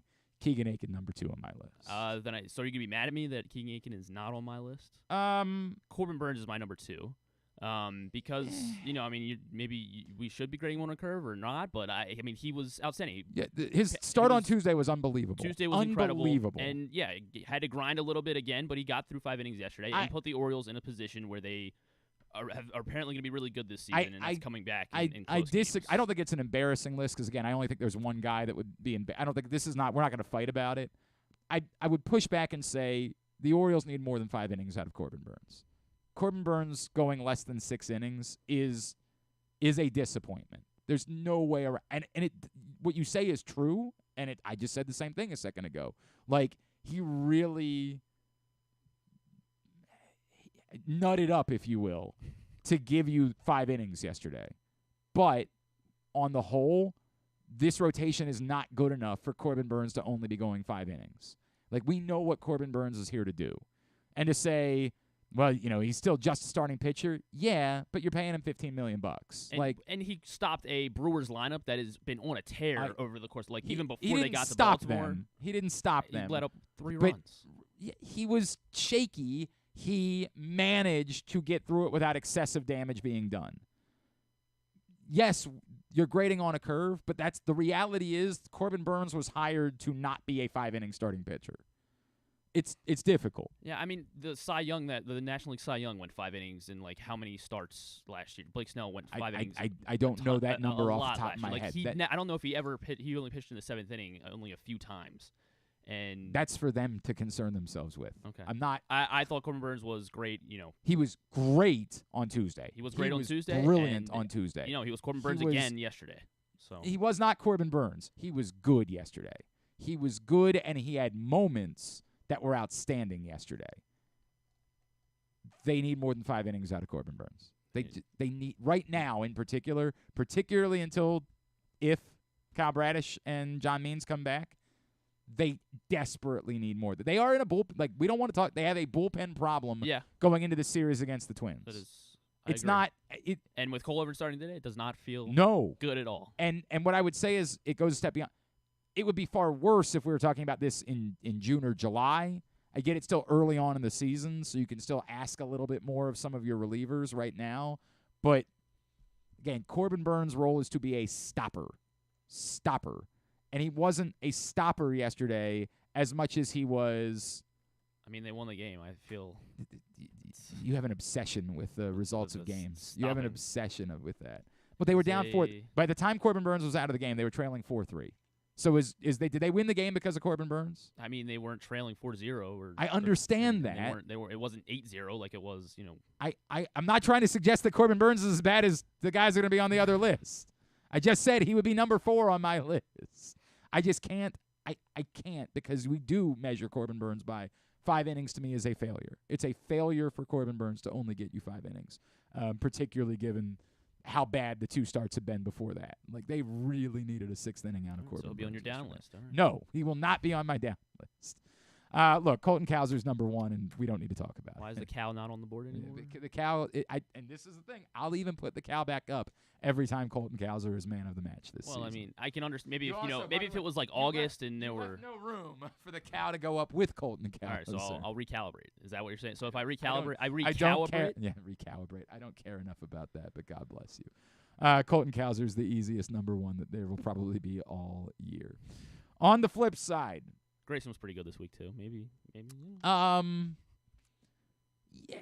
Bump Cowser out. Grayson was good. If Grayson had maybe made 2 starts like that, you could have had a conversation about Grayson. Again, he didn't make it 6 innings either, right? He was good. There's no doubt he was good, but. And maybe that is a factor, too, that, Burnes made 2 starts last week, and, he's going to be the only guy. Well, I guess now this week guys will be on 5 days rest, but, he was on 5 days rest. There wasn't an extra day for him between starts. And that shouldn't matter for him. But, I mean, he's Corbin Burnes. Yeah. He's Corbin Burnes. He's Corbin Burnes. He's Corbin Burnes. He's number 2 on my list. I love Corbin Burnes. Not quite this week. Not quite. All right, 3 down. Number 3, there were a lot of options this week. I'll go ahead and tell you, Austin Hayes didn't make my – a lot of you had still had Austin Hayes on the list. I get it. He only had, 9 at-bats this week. I get that they weren't good, but he was not a significant enough factor to the team this week for him to make my list. He had 9 at-bats. He just wasn't part of it in Boston. He's not on your list? He's not on my list. Okay. Just did not play enough. He's not on my list to make my list. Number 3 for me is Tyler Wells. He stunk. There's no way around it. He stunk. I've been bummed out by the Tyler Wells thing to start the season because he was the guy that I actually had a little faith in because we remember Tyler Wells being really good when he was in the rotation a year ago. It has been not that to start the season this year. I think that most of us believe that Tyler Wells will also go, again, if you get both Kyle Bradish and John Means back, then Tyler Wells will go, and I think that we have some excitement about what Tyler Wells could bring as a late inning guy. But I have been disappointed. It's been a bummer for me. I think the lineup on Friday was weird too. There was a lot that was weird about Friday, and I still blame that the jerseys stink. They've always stunk, and seeing them again made my blood boil because I have no positive connotations to the City Connect jerseys. Man, they could, if they were winning and they were wearing Red Sox uniforms, I'd live. I don't like the uniforms. That's part of it. But again, I wouldn't care that I didn't like them if they won while they wore them. They don't do that. You haven't had an issue with the new Fanatics jerseys or whatever? No, I don't. That's for the players to be concerned about. They don't impact me in any way. In Seattle, Bryce Miller had to wear. So the Mariners on Sundays normally wear it's like a beige colored uniform or something. I forget what the name of it is. But so those jerseys aren't ready yet, so they didn't get to wear those, and they were wearing their City Connects this weekend. Bryce Miller had to wear the Bat Boys pants because his pants did not fit. He did not have the correct size pants, so he had to wear the Bat Boys pants. That is pretty funny. That is pretty funny. Look, I hope that we were talking about it with Cole Irvin, but we are going to have to talk about it with Tyler Wells too, right? If Cole Irvin goes out and puts together a nice start tonight, and then next time out Tyler Wells, I guess that would be Wednesday for Tyler Wells, would be his next start. If he struggles on Wednesday, then we'll have to talk about that instead. It's bad. It's bad. Tyler Wells is my 3. I was struggling with who to put at 3. Jackson Holliday, I certainly considered him. Yeah. I didn't end up putting him there. I was really torn to if I wanted to put him on there. I'm gonna put Cole Irvin as my number 3. He's my number 2. And maybe there should be a curve of something because it's Cole Irvin and he's not Corbin Burns, but he's in a rotation with Corbin Burns. 10 runners on base in 5 innings. He was Stop. not good. He was really Stop. bad. He was. We don't really have to bad justify this on Wednesday. There's no way around it. Cole Irvin's not, and he leaves you with very little, almost no confidence today. Nope, basically none, and a bullpen that was overworked this weekend. Cano didn't pitch yesterday, and Aiken didn't pitch yesterday either, so. Cano, I thought Cano pitched. Cano didn't pitch, did he? Oh, yeah, he did. You're right. Yeah. You're right. I was like, what am I missing? My bad. Yeah. They are in a bad spot. Dylan Tate rested. That's true. And obviously Kimbrel didn't pitch on Saturday, so they have thrown him back to back this season, so I think they'd be willing to throw him. Although he did throw a few more pitches yesterday because he got into a bit of a jam. How many pitches did he end up throwing yesterday? I'm sorry, I don't have it. All right. Irvin's my number 3. Irvin's my number 2, so we can. Okay. Yeah. All right. Well, then my number 2. I'm putting Santander as my number 2. Jeez, that's a gift. I mean, I got to figure out who your number 1 is. We did already talk about him. So. Wells is my number 1. Oh, Wells is your number 1. Okay. Maybe it's because I was there Friday and that just extra disappointment later. Might have something to do with it. Yes. But Wells he's been more shaky. I was considering putting Kramer on the list as well. But Wells, even though he had the worst. Yeah. Kramer had the worst start, but Wells has been. But the Kramer, and a lot of people put Kramer on the list. I had somebody chime in. I can't believe. I'm willing to give Kramer the slightest of pass because of all of the other factors. The defense really let him down on Saturday. The wind was an extraordinary factor on Saturday. I'm still disappointed because it felt like there were multiple times where he could sort of bear down on Saturday, and he just never got into it. But in comparison to the other two, I think that there are more outside circumstances that factored into the struggles of Dean Kramer on Saturday than there were for those other two guys. Now, maybe if you're and we know what Tyler Wells has problems with home run balls, and it was. But it wasn't just again, the home. That's the thing. It's not just the home runs right now. Like nobody is. They're going up hitting, right, Tyler? They are going to the plate saying they're licking their lips at the moment. And again, I don't want to be too negative about Tyler Wells because there is enough to fall back on to think that he can figure it out. But man, or limit it to one solo home run a game. But yeah, it hasn't been good with Tyler Wells, and so he's my number one. 21 pitches for Kimbrel yesterday. Yes, I don't know. Cano had 22, so both of them. Not great. Big Dylan Tate night. Not great, Bob. Not great. All right, yeah, my number one is Santander. I mean, it's to me, and it's also it's sort of, you want to say it's grading on the curve. My expectations for Santander are just so much higher than they are for other people. And it's veering towards non-competitive at bats at the moment. I mean, he had these past three games, right? Like he went 0 for 10 in this series. Sounds right. Yeah. I mean, but he hit the big home run over in, you were talking about the Builder Park earlier, so that's probably only a home run at Fenway, but I think somebody told me it's actually only a home run in two. It's a home run at Fenway and at Yankee Stadium. I think Pete Gilbert pointed that out to me. Well, that's why he's an Oriole. So I guess. I'm not trying to say it's nothing. It's not that it's nothing. It's something, but that's it. Like, that's the list. It's been really rough with Anthony Santander. I still think he plays good outfield. I don't disagree with that, although I think a couple times this week you saw, again, he couldn't find the pop-up. That end up, we're all putting it on Jackson Holliday when, like, that's absolutely Anthony Santander's play, and he didn't find it the night before. I think Mullins is the better option to come in and make that play, but Santander's involved too. And the two of those guys, just standing there letting Jackson Holliday call them off when they know. It was his moment.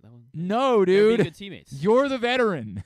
You're the one who has to say, bro, know that you want to get involved, but this is our ball.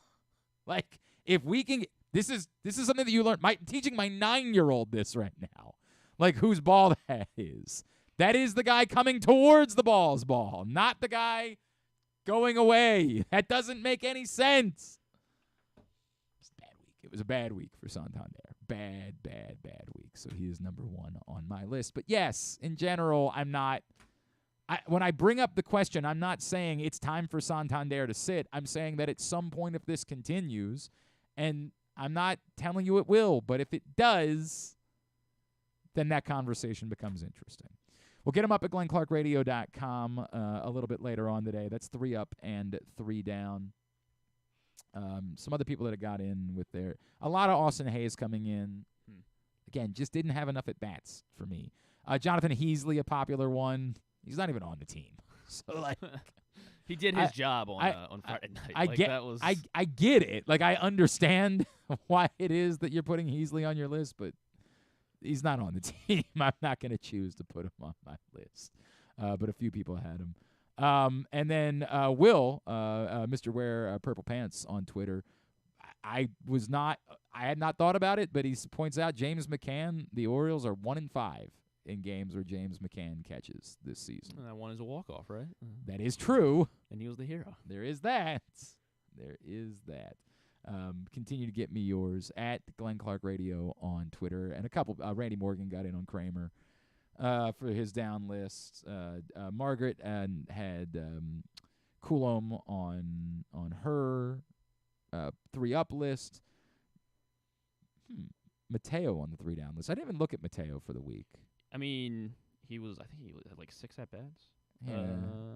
Mateo 2 for 6 on the week. I mean, that was Yeah, I don't remember anything in particular that was defensively troubling. I can't think of a reason why he'd be on the down list. And Travis had Cedric Mullins on his 3 up list, and again, it was a good weekend for Cedric Mullins. It's nice to see Cedric Mullins, and even the play late in the game yesterday. That's not even spectacular, but just a reminder of how much ground. Exactly right.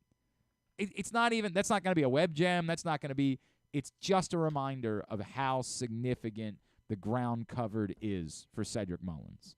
And I will never talk about Cedric Mullins the way that some of you guys have talked about Cedric Mullins, and I am relieved to see him getting going a little bit more at the plate so we can stop the nonsense when it comes to Cedric Mullins. Cedric Mullins is a valuable part of this baseball team. All right. Goose Flights is a valuable part of a weekend or, a Monday night. Man, I got my son's first ever baseball game is tonight. I don't think I'm allowed to sneak any beers over, but I was getting to know some of the dads at practice on Saturday. It's about, how discreet you are. Maybe at some point this season I'll treat them to bringing over some Goose Flights. Goose Flights Lager is delicious, and on top of that, it's all about a great cause. As $1.98 from every can sold goes to benefit the Goose Flights Foundation and the work they're doing to provide non-emergency medical transport for those in need. Find out more at PressBoxOnline.com/GooseFlights. Jeremy Conn is next. It's Glenn Clark Radio. Hey, it's Jeremy Conn. This postseason, bet in person at the Green Turtle Bet Park Sportsbooks with locations in Canton and in Towson, and enjoy the best in-class sports wagering experience at their state-of-the-art facilities, bringing an unmatched sports betting thrill. Gambling can be a fun and entertaining experience, but there are risks involved. If you're planning on betting on the game at the casino or on your phone or computer, know your limit, stay within it. Set a budget and a time to stop. Remember, gambling isn't a financial solution, and it doesn't mix well with alcohol or drugs. Know the risks and have a plan before you begin gambling. For free and confidential services, call 1-800-GAMBLER 24/7 or go to helpmygamblingproblem.org.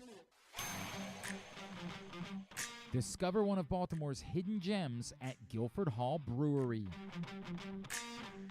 Enjoy dinner in our spacious brew pub, sip a signature cocktail in our outdoor dog-friendly beer garden, or take a tour of our brewery. Discover your new favorite local craft beer. From crisp lagers to hoppy ales, there's something for everyone to enjoy. Pair your brew with delicious appetizers and entrees. There are options for the whole family, but you have to try our fan-favorite giant pretzel. Guilford Hall Brewery, where every sip is a celebration. Visit us online at guilfordhall.com.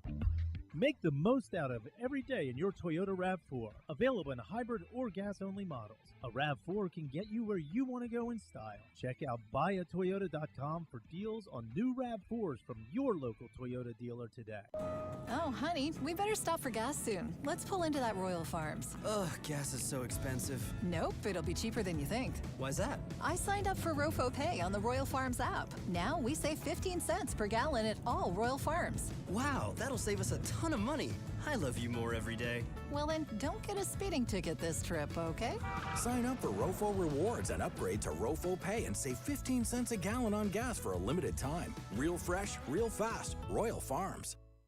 Craving that classic New York deli experience? Look no further than the new Atman's Deli in Baltimore's Harbor Point. Corned beef piled high, hand-rolled bagels, and something different. A bar! Atman's has food and drink specials every day. Now open for breakfast, lunch, and dinner. Dine in, grab takeout, or hang out at the bar for the next O's game. Atman's Deli, an authentic taste of Baltimore tradition since 1915. Find us at Harbor Point or visit atmansdeli.com. What company has the expertise to make your home healthier by purifying your air and killing all viruses, allergens, and bacteria? A.J. Michaels, Heating and Air Conditioning in Baltimore and Annapolis, ajmichaels.com. Hungry? With 7 locations throughout Maryland, Glory Days Grill is always right around the corner. They have wings, burgers, salads, sandwiches, and drinks to satisfy everyone, as well as tons of televisions and sound delivered right to your phone. Glory Days is the best place to watch football or whatever your favorite sport is. While you're there, be sure to check out Goose Flights Lager, named in honor of legendary Raven Tony Goose Siragusa. $2 of every can is donated to the Goose Flights Foundation. Glory Days Grill. Great food, good sports. One of the things that's definitely wrong with this country is that this dude still has a job somehow, some way. Glenn Clark. Back in here on GCR as we continue along on a Monday edition of the program. Today's show also brought to you by Sports and Social, always the best place to hang out and watch all of the big events. No, it was a very eventful weekend, UFC 300. There was a great crowd at Sports and Social for that. Now the playoffs get underway. Basketball, they start tomorrow night. Hockey, they got one more week to go in the regular season. But no better atmosphere for watching the playoffs, watching baseball than at Sports and Social with the giant media wall, so you can have like the playoffs on, all of the games. Just, it's the best place to go, and the food's great. Don't overthink this. For big events, when you're a sports fan, that's where you want to be. They'll also be showing the Mike Tyson, Jake Paul thing this summer if you want to go ahead and make your plans to be there for that. Sports and Social inside Live Casino and Hotel Maryland. I saw this man had a good weekend making some money. Of course, you know him from the Big Bad Morning Show on 105.7 The Fan. Mr. J. Conn Sports on Twitter. He is our pal Jeremy Conn. What's going on, buddy? How are you? What's up, man? How's it going? I'm great. You had a nice day yesterday, right? Yeah, it was a good day. I called. I was all over the Orioles game. The only thing I missed in that game is I called a Gunnar home run, which it's longer odds, 3-1. But I hit everything else. I had the Orioles team total over. I had Gunnar over 1.5 bases. I had the over in the game. You walked in after us and did your show yesterday, but it was something we were kind of talking about on the air, and I don't know if you caught any of it, but it was basically like, when you look at this game and you start diving into it, and if you go into in depth with some of the team stuff online, like go into DraftKings, FanDuel, whatever, click on the team, and then start looking at what some of the odds are. Like Corbin Burns yesterday, his total was over 1.5 runs given up, but it was juiced all the way up to like 170, 180, which led me to believe he's more likely to give up at least 2 runs, and he did. But sometimes I think, I don't want to say Vegas shows their hand, but if you do a little research, you can find out some nuggets that can help you. Well, that is fascinating. I didn't hear that part. I heard who was the pitcher that you guys were clowning yesterday? Oh, Colin Ray, and he actually ended up. But no, I not think the umpire helped him out in the first. No, it was somebody from another game that you were like, "Hey, his numbers are good, but you guys don't realize how bad he is." Oh my God, who was that you were? It was really compelling to me because you were talking about how like the downfall is coming. Like somebody who pitched yesterday was off to a good. Well, Colin Ray was one of those guys, but I have to go back. Let me see if I have my sheet.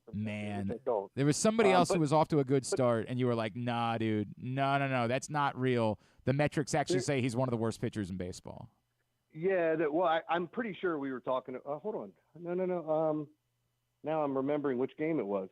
Shoot. But yeah, there's a couple of those guys, and I think if you really start to get in depth with analytics and statistics and things like that, you'll see the ones that you think apply more. It's kind of like, it's weird now to hear like batting average and wins and losses are overrated. It's not really a great predictive stat on how people can do, or a statistic that you can take away and say that you really have, more to do with it than the bats, because you could statistically be perfect as a pitcher and still lose a game, So and again, it's somewhat of an anomaly because it doesn't happen all the time, but it just kind of shows you. So like, when you look at BABIP or BABIP, batting average of balls in play, it kind of tells you like, okay, they're making contact and they're hitting it hard, but they're hitting it where everybody is. So is that a lucky pitcher, or is it a guy that's just really good? And I think sometimes the history will tell you that. Are they getting better as they pitch? I.e., like a Dylan Cease, go back and look at his first year. That's what I was talking about, like yesterday, getting knocked around. And then all of a sudden going, all right, well, wait a minute. He's off to a pretty good start, but this isn't who he is, right? So I think sometimes you can find advantages like that. And last year, I beat the crap out of Julio Teheran for God knows how long. But hey, man, go back to that well. If it's keeping me in production, absolutely keep going back. Well, that's why I was happy when the Mets paid him to come in and start. Right. And then I think I bet the mortgage on the over in that game, and he was out by the 3rd inning. So, hooray! Amen. Some guys, you owe that guy a fruit basket. I think at some point you're gonna owe that guy a nice gift, maybe a trip to the salon or something along those lines. All right, so let me get into a couple things with you, I'll talk because we're talking about baseball. I wrote about this a little bit today at Press Box. So Jackson Holliday's here, and that's good. To me, it was more interesting this weekend. One of the most compelling parts about the weekend was Colton Cowser playing against DL Hall on Saturday, and how the Orioles are, they're not announcing it, but they've basically announced to you Colton Cowser's an everyday player now, and Austin Hayes is a platoon bat. And that's a for now thing, but it's a for now thing because Colton Cowser's performing and Austin Hayes isn't. And that to me speaks to this all-in topic that we talk about all the time. And I do start to wonder about like what the next thing might be. Like, when does it matter that Anthony Santander is struggling mightily while Heston Kjerstad is like hitting the cover off the ball? When, like, this to me becomes fascinating because like they waited out Gunnar Henderson for 2 months last year, but they waited out. There's no Corbin Burns on the roster with an expiring contract when they're doing that. They didn't expect to win the World Series. I think that there is an elevated sense of we can't sit around and wait. Like if Cole Irvin gets shelled again tonight, did they say, hey, Cade Povich is going to make the next start while we waited out for Kyle Bradish or John Means to be available? Yeah, that's the tough part of all this because, like, when we were – you got to realize that your team's kind of ahead of schedule where you thought they'd be. The one thing that I am concerned about, but ultimately I say this all the time when we make trades or we make moves, I wish the guys that we trade the best of luck. I don't have any ill will towards them. If a guy signs with another team, hats off to you. I just care about my team, and when it comes down to some of these trades, I feel like they might have to sell on the low side on some of the guys, like, as we're talking about. And it is kind of a weird dynamic to have all of these guys that are just playing above board at the next level down in AAA. But it is kind of crazy to sit here and go, oh, wait a minute, are they going to package 3 players together? And honestly, like if they made some sort of big deal with a team that's out of it, I don't know if there's anybody you want from the Rockies. I don't know that. I'm just thinking of teams that I expect to be just terrible. When do the Marlins figure out that they're not going anywhere?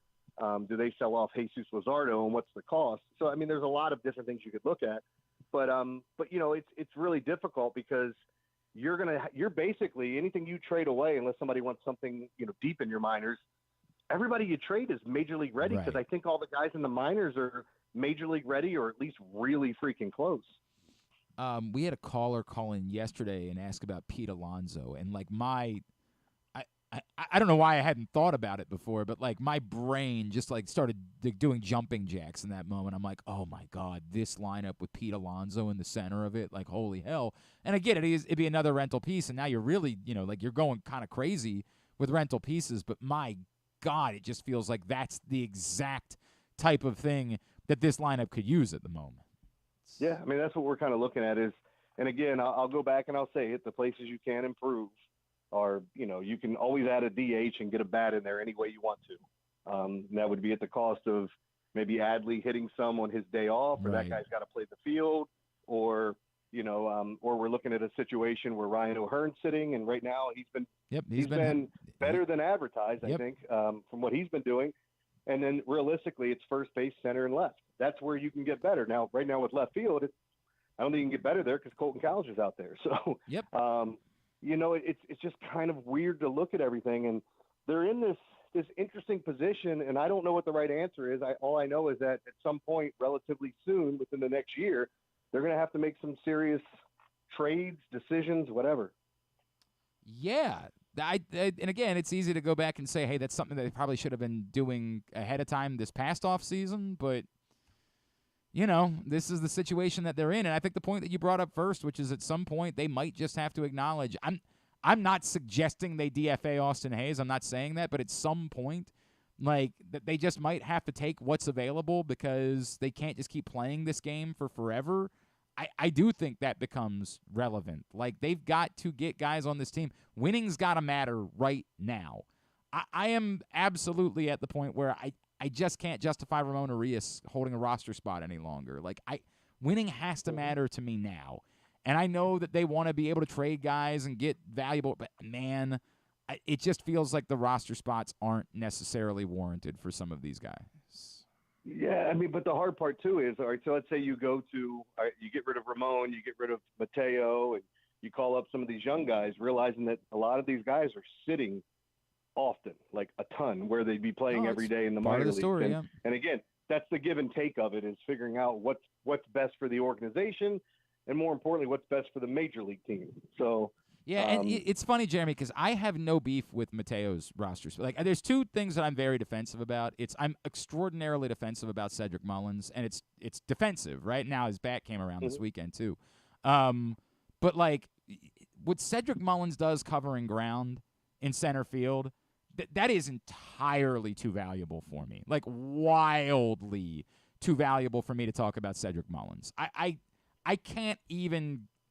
When that comes up, I almost get angry about it. Like, I don't know how we miss how insane the amount of ground he covers so casually is. Like, the range that he has in center field is I would live with Cedric Mullins having disappointing offensive outputs. But again, I think that his bat, is coming to life a little bit too. And Mateo, I'm very defensive about too. Like, Mateo's the 26th guy on the roster. And there's value in the skill set that he has. There's value in someone who hits lefties and has speed off the bench. What hell, the Royals used to keep 4 guys on their team that would all be runners off the bench, right? Like, I don't those. Yeah, Terrence Gore maintain a roster spot the entire season just to steal bases. Correct. In the postseason. I will never have an issue with the 20. He shouldn't be playing every day, obviously. That's a problem. Yeah. But I'll never have an issue with a roster spot for someone who has a unique skill set that can help you. I just don't know what the argument is for Arias at this point. Like, what is the skill set that he's bringing to the table that's different than maybe giving Connor Norby a shot to come up here and play for every now and then? Well, he's got a single at the major league level, and Connor doesn't. So that's a good point. He does have that. Yeah, he does have that going for him. That kind of feels like, how people would put this stuff up where it's like Jordan versus LeBron, and then there would be inherently things that don't make sense that, like LeBron won the tournament in the play, or the in-season tournament. Michael's never done that. Things that he couldn't have possibly done. LeBron had a press conference at a Boys and Girls Club. Michael never did that. So, like things that you wouldn't even compare. But that's what it feels like when we're comparing those two. But the thing with Jorge Mateo is I'm not a huge fan of his. I was a big fan of his when he was in the minors and thought maybe he could be an everyday player and be one of these guys that steals you 40 to 50 bags. And maybe he could if he was on the team that would let him play every day. But, again, you know how that goes. But I think for what his role is, he's perfectly fine. The only thing I'm ever saying is that we have all these young guys in the minors that are just absolutely raking and everybody wants to see them. But, again, you're not batting everyone. This isn't Little League.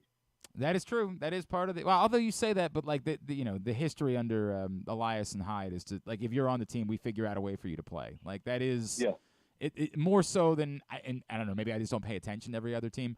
More so than I remember it being over the years. The history says if you're on this roster, we're finding ways for you to get at bats. Like, we have a plan for you to play when that's the case. It won't be every day, obviously, for these guys, but it still feels like, particular that one I can't defend anymore. All right, Jeremy, I want to talk to you about something a little bit more existential this morning. And you're a parent, and your kids are no longer young. Mm-hmm. I struggle. All right, so I don't know if you heard me talk about it. I had to miss Jackson Holliday's debut on Friday night because I had to go to an adult social at my kid's school. It was something that mattered a great deal to Mrs. Clark, and she spent the last couple of months begging me to clear the schedule to be in attendance for the adult social at my kid's school. So fine. She seemed to care, and I did it. We are having a real, ongoing sort of fight about why I don't go out of my way to be closer friends with the fathers of the kids that my son is friends with. And it's not that I don't like them. I like them fine. When I'm around, we get along. It's no problem. But I'm 40 years old, and we're not going to have, a sleepover at Billy's house on Friday night, right? We get along. It's all good. I got no problem. So you're not with coming to the sleepover? I'm still. I promise you, I'm still. No, if you're, I'm not even bringing a kid. It's just Billy's house. It's the best. If you're, he has Mario Kart, and that does matter. Yeah. And a ping pong table. It was always the place that we liked hanging out at the most because of it. But you know what I'm saying, right? It feels forced to me. The secret is there's about 95% chance that the kids that your son's friends with right now are not going to be his friends. He's not going to be friends with them in the next 5 years. Correct. It's just people moving, going to different schools, different sports. As you get older, you have different interests. and I just saw the Cubs sign Julio Teheran. Sorry, that just came across big. the That board, is a so I big know moment where for I'll be you. betting Yeah. when that happens. No, but like that's the hard part of it. Now I 100% agree with Mrs. Clark that, getting involved with the school stuff and the fact that she told you something was important and you showed up for it, that's you winning. You fight your battles when you need them. Like, right. If there's something really important to you, I mean, I could see the Jackson Holliday thing being really important, but if you already committed ahead of time, I think you did the right thing. No, I think I did the right thing there. I can't force this. Like when we see each other, we chat, we're pleasant. How you doing? What's going on in your world? What are you up to recently? How about that eclipse, huh? That was something. Like we do all of that, but my kids are 3 years removed from like high school, or 2 years removed from high school, and all those things that go on with it. And the thing that I would say to you is that, like, they still say hi to their friends and they're around them, but it's not something that they're completely locked into. Like they don't hang out with them all the time. They don't do that anymore. And like I do think there is something to, like, my son said something to me about pulling on our street. He goes, "Hey, should we have like a block party or something? We don't talk to any of our neighbors." And I'm like, that's probably because most of our neighbors are like 80, and I'm not sure they want to come to our block party and watch you smoke weed. So. Well, and the other problem too, Jimmy, is it's hard enough to get together with your friends, right? Like it's difficult. I throw a party every summer, and you know this. Like I understand that not everybody, although I still don't forgive you, but I understand that like not everybody's gonna be able to make it out on that day. That's my effort to try to get together. I want to see you. This is my way of trying to make that happen. But it's difficult enough to get together when you're 40 with people that you've been friends with for your entire life, more or less people that you're just getting to know. To like go out of my way. Hey man, do you want to go rock fishing this weekend? Like I don't have room for that. Like where is that going to come from at that point? It's hard enough to make any friends as an adult. To force the issue to say, all right, gang, let's get an axe throwing thing together to go stand around and be like, hey, like I don't see it. And I have that am I the asshole feeling, right? Like am I the jerk?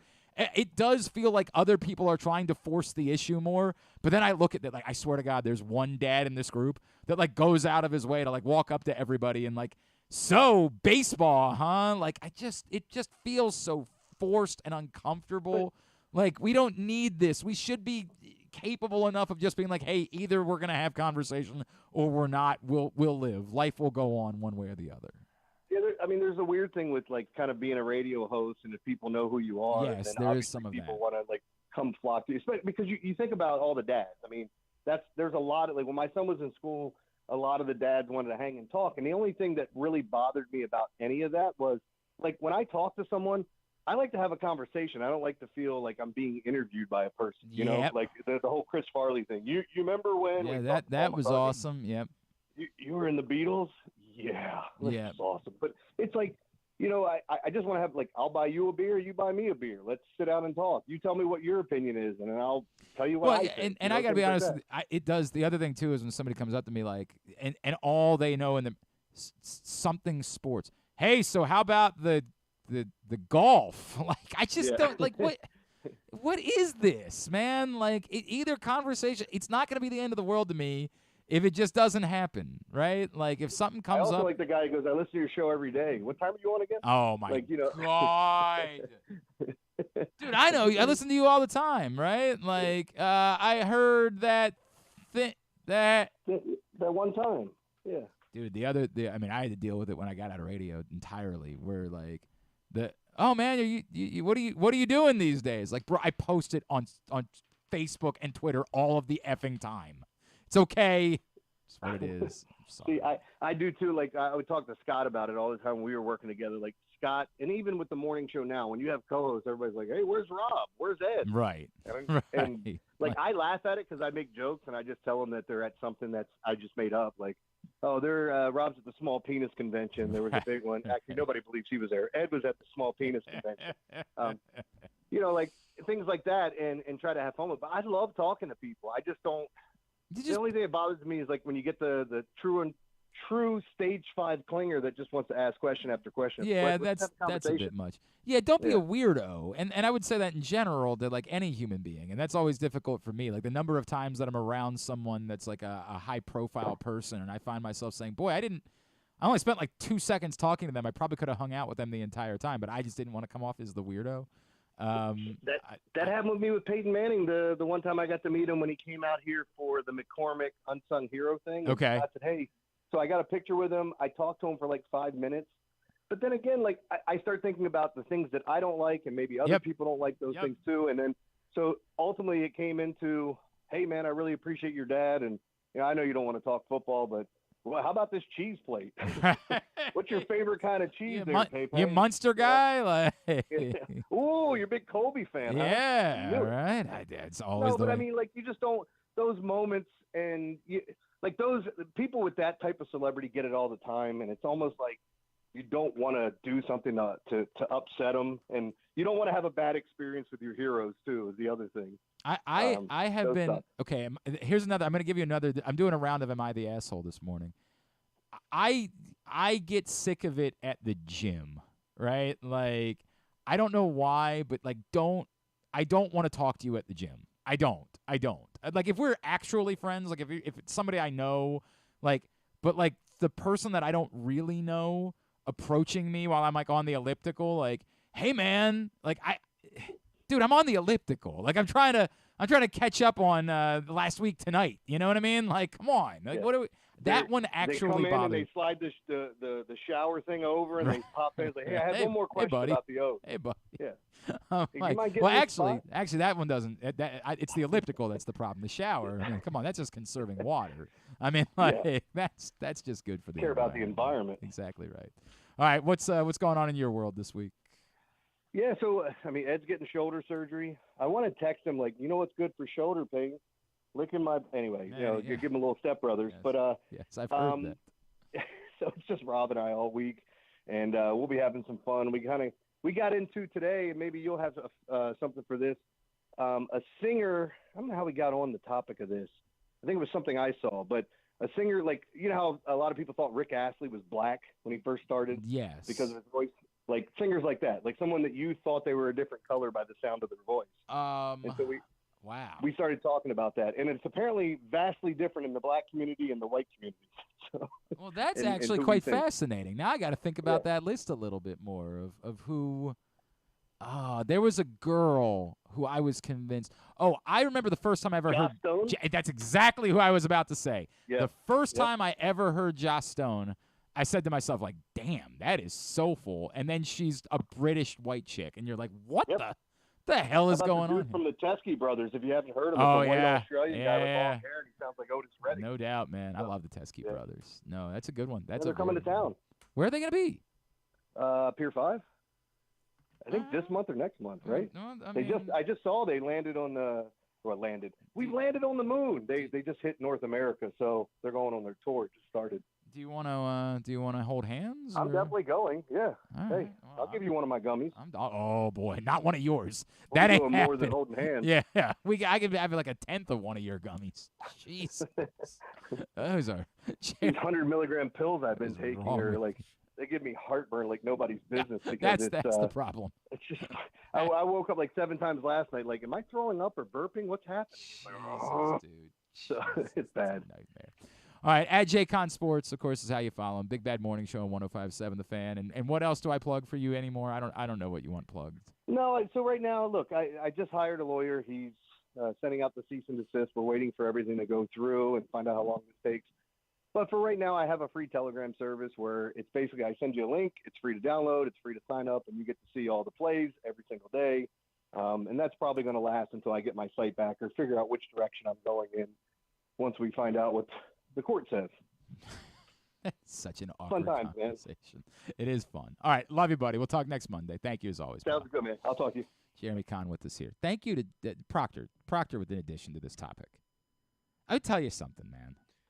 The best thing that you can do as a spouse is encourage, and cherish your partner spending time with their friends. It is the absolute best thing for someone's mental health. I get jealous of I have like a childhood best friend who lives in New York, and I've gotten to know his partner, and she is wonderful. Like, she's just an amazing person, and she celebrates it when we're able to get together. Like, she's happy about it because for her, that's good for him, and he's in a better place mentally because of it. When you fight about how much your time your partner spends with their friends, you're creating strife and making things worse for you. And that's part of the problem that I have. Again, I want to be friendly with my I understand that I'm going to be around them on Saturday. After spending Friday night at an adult social, I had to go Saturday to a birthday party of one of my son's friends. And it was at, like, Coppermine, so it wasn't really worth me driving back and, dropping him off. I was going to stay and stick around, and ended up wandering over and shooting some basketball with one of the other dads who played basketball at DeMatha, and that was embarrassing and emasculating and awful. But, like, whatever. I finally found my stroke after about 10 minutes worth of shooting. I was like, oh, yeah, this is what this is like. And then he dropped in me. He's like, good job you stuck with. He's like, I also think the hoop's only at 9.6. I'm like, that's what it was. Meanwhile, he's dunking. So weird.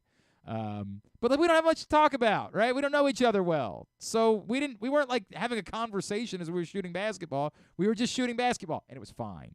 It was fine.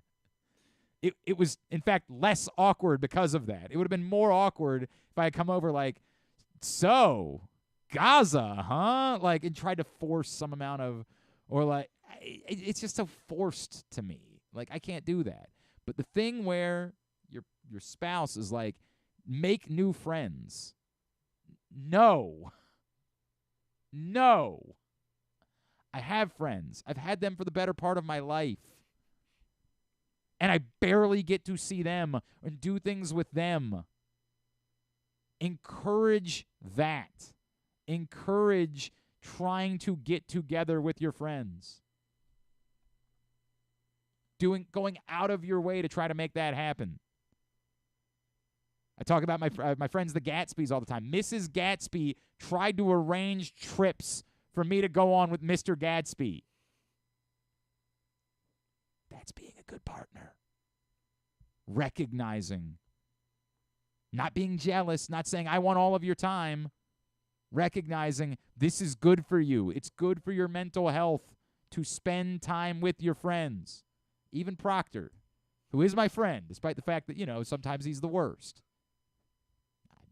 He's genuinely my friend. It's a good thing. It's new friends. You need to prioritize being friends with your kids' friends' parents. Like, no. If that comes, God bless. I'm not ruling it out. I'm not saying no. And I'll invite them to the party that I throw in the summer. I'll do all that. But prioritize? No. That's bad for your mental health. That's not forcing something is bad. Bad. If it works out, obla-dee, obla-da. Desmond, the Barrow, the Marketplace, the whole thing. But what's good for your mental health is prioritizing spending time with the people you are friends with.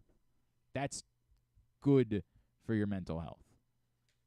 I didn't really feel like sitting in the upper deck at WrestleMania, but spending a night hanging out with my buddy, worth it.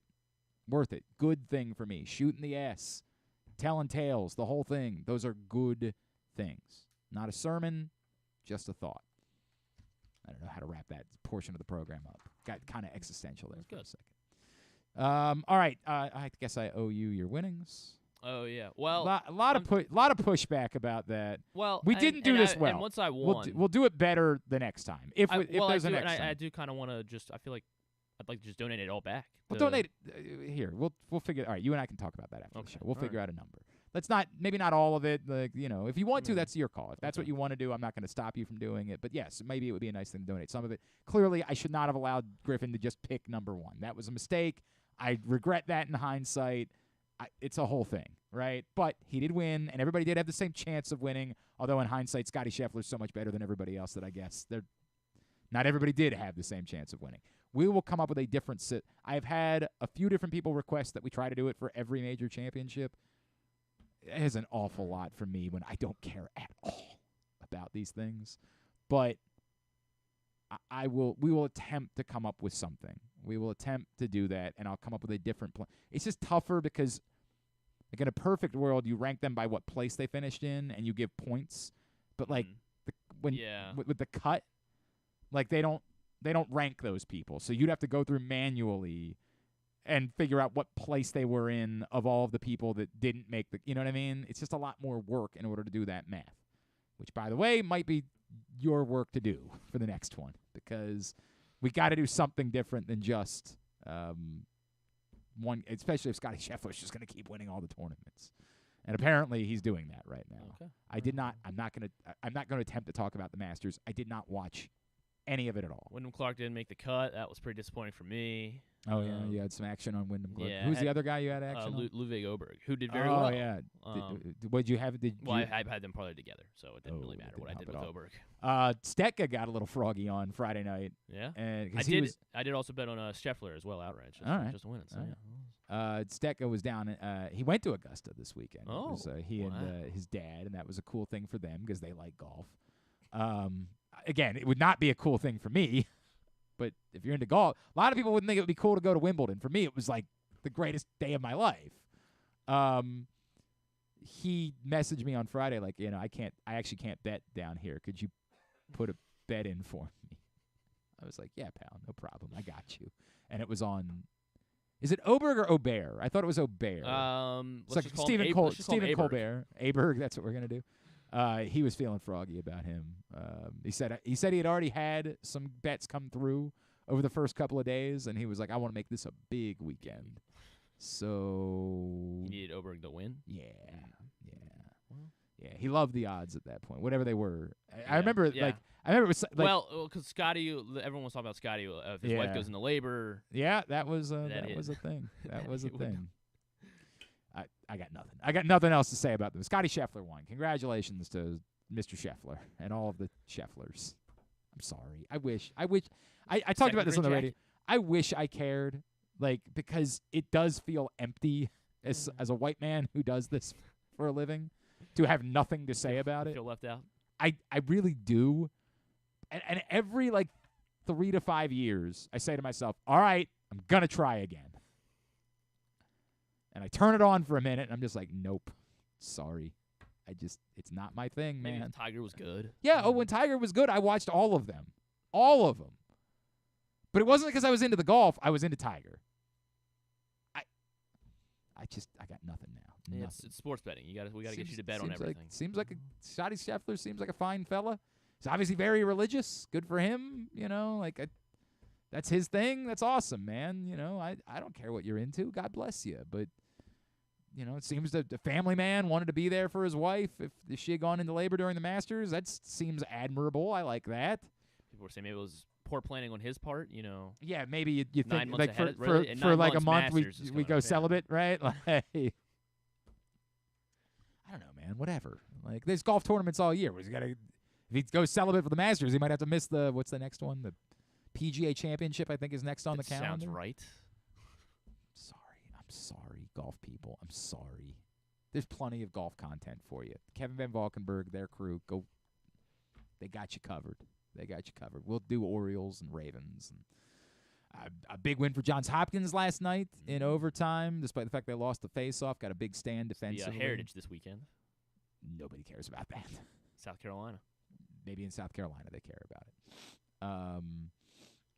it. AT&T Byron Nelson, last week of April. Stop. Nobody. The next one that matters is the PGA. That's the next one people care about. May 13th and 19th, yeah. Yeah, that's the next one that PGA Championship. Average person will be interested in. In Louisville. Oh, that is a significant. I know. What's the name of the course? Valhalla. Yeah, that's what I thought. Valhalla Golf Club. I actually I have some of my wife's family lives in Louisville, and I believe they are big into golf. Well, they are big into golf, but they're involved with the PGA course. Championship. Oh, okay. they are – there's a word for it. Because, like, it's not volunteers because, like, volunteers could just sit there and do – they're doing something more significant than that. Gotcha. My wife's uncle and his son, her cousin, are both involved with the PGA Championship in Louisville, and I just don't remember what the title is for what they do. My wife's uncle is a, like, champion hickory stick golfer, straight shoot. He, and maybe not anymore, like, because he's getting up there in age, but for years has played competitive golf, but competitive golf with old hickory sticks. Like, that's how he competed and was a champion. Now, part of it might be there's not a huge field. I don't know. I don't know anything about hickory stick golf, but boy, did he love talking to me about it whenever I would come down there. And I like that. This is one of the people, and I get along with most of her family. I really do. I get along with most of her family. But in particular, I really liked Uncle Lyle. Uncle Lyle, because we would go stay with them when we would go down to the Kentucky Derby. And, you know, even when we were, like, in our infancy of dating, they were very cool with me. They were not weird or like, oh, you guys are going to sleep in the same bed. Like, none of that. Like, they were very, very cool.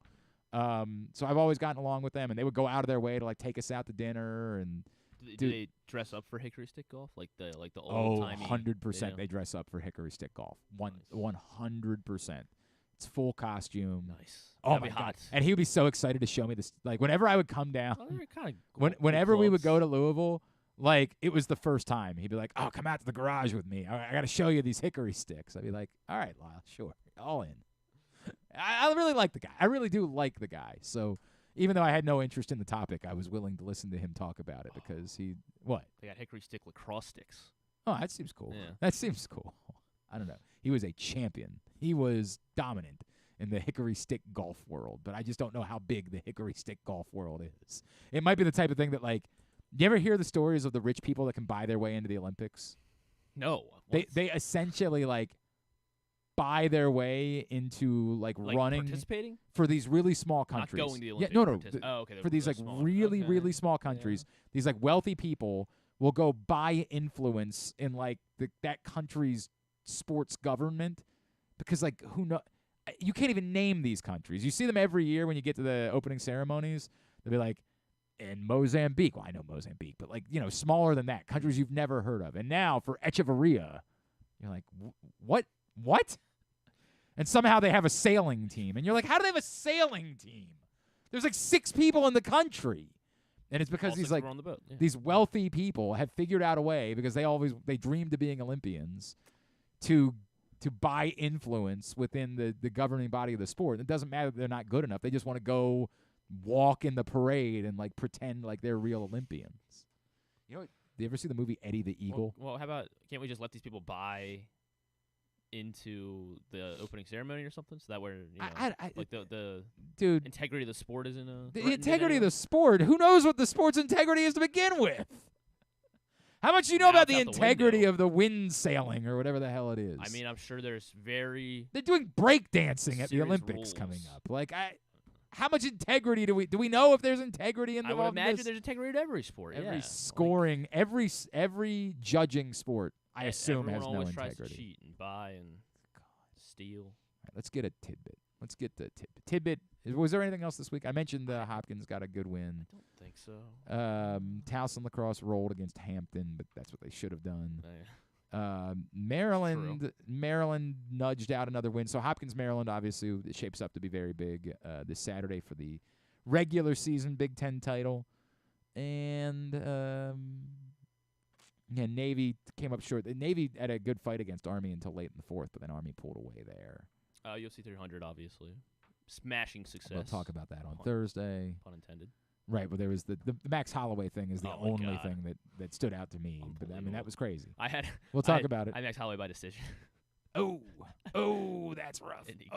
That's rough. With 1 second left. Oh, that is brutal. Yeah, but it was a great knockout, so I think that's not about too it. mad. All right, let's get a tidbit. Delivered in every sense of the word. Tidbit is brought to you by BuyAToyota.com and County Sports Zone. CountySports.zone is proudly sponsored by your local Toyota dealer and BuyAToyota.com for the latest in scores, schedules, rankings, all of it. Everything you need to know. You can play Pick'em by going to CountySports.zone for all of your spring sports at the high school level. boys and girls lacrosse, baseball, softball. Find it all right there. It's all brought to you by your local Toyota dealer and buyatoyota.com. I mentioned the Brewers that were very hot coming in. They were on a streak of 6 straight games, scoring 7+ runs before Corbin Burns shut them down on Sunday, proving to be one of the top 3 Orioles, I think, of the week. So, go ahead. And then what was I going to do? Oh, Pete Alonso won. Since we were talking about Pete Alonso, he is at 198 career home runs in 698 career games. Okay. So if he reaches the 200, assuming he can reach that within the next 8 games, he would be the 3rd fastest to reach 200 career home runs. 3rd fastest in games played. Yes. Okay, so the other other 2 are Alex Rodriguez. Not Alex Rodriguez. That is quite surprising. I guess 'cause it's such a slow start to. I mean, yeah, that is still surprising. Mike Trout? Not Mike Trout. Bryce Harper? Not Bryce Harper. The 2 ahead of him are very modern, though, yes. One is still active. Aaron Judge? Aaron Judge, okay. 671. Not the fastest to 200, however. The 2nd fastest. Not active, based on what you just said. Not active. Manny Ramirez? Not Manny Ramirez. Boy, how about... Not active. Not Barry. Did I say Barry Bonds? Barry Bonds was not hitting home runs like that. No, that's not. He was not. How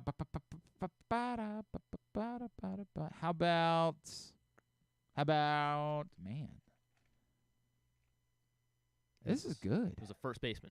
First baseman. Prince Fielder. Not Prince Fielder. In the National League. In the National League. Proctor wanted to guess Darryl Strawberry. No. How about no? First baseman in the net. Oh, Joey Votto? Paul Gold? No, Paul Goldschmidt's active. Not Joey Votto. Votto. Albert Pujols. Not Albert Pujols. Okay. I was very confident about that after I had done. I think it's Ryan Howard? Ryan Howard, the fastest to 200 home runs in his career. 658 games. That Aaron is Judge number 2, and Alonso at 198 at 698 games. If he can get to it in the next week, presumably he would stay ahead of Ralph Kiner, who took 706. All right. To reach 200. It's very good. Yes, and then of course it is Jackie Robinson Day as well. So I wanted to do a Jackie Robinson specific one. He is he's one of several players to hit his career numbers. So he batted .311 in his career. He had 130 some home runs, or I think it was 100. Yeah, 130 some home runs. But so since Jackie played, there have only been 3 other players to reach his career numbers of .310 batting average, 100 home runs, 725 career RBI, and 197 stolen bases. Only 3 other players to hit all 3 of those marks since Jackie played. Well, it feels like you got to start with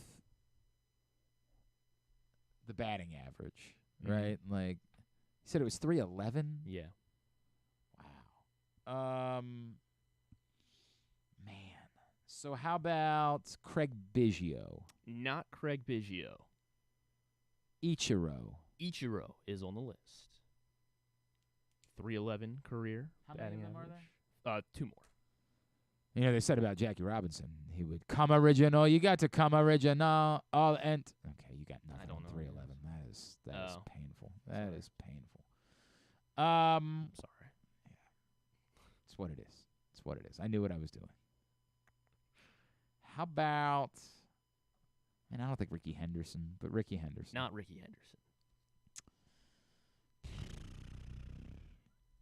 It's tricky. I mean, Tony Gwynn didn't steal bases like that, so not Tony Gwynn. It is, in fact, Tony Gwynn. Did Tony Gwynn really steal that many bases? He did. Really? Yes. Tony Gwynn had 230 stolen bases in his career. Wow. I mean, you think of Tony Gwynn later on in his career when he was not stealing bases.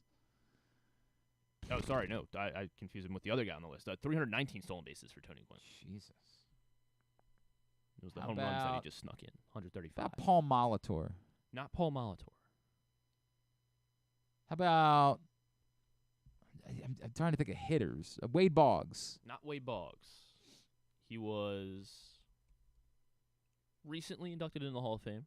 Recently inducted in the Larry Walker. Larry Walker is correct. Larry Walker. And then some of the fun names of the guys that did this before Jackie Robinson. Oh yeah, I do love old timey baseball names. Kiki Kyler. Oh, Kiki, do you love me? Yeah, that was a song about Kiki Collar. A lot of people didn't know that. Not Freaky. Sorry, Oh, Frankie. boy. Yeah. Wow, that's gonna be my new favorite. It's tough. name. Frankie Frisch. Frankie Frisch. Yeah. I think they did call him Freaky Frankie Frisch. Zach Wheat. Tris Speaker, of course. Ty Cobb. Yeah. Honus Wagner. Ed Delahunty. Do it in the ASMR voice, though. Okay. George Sisler.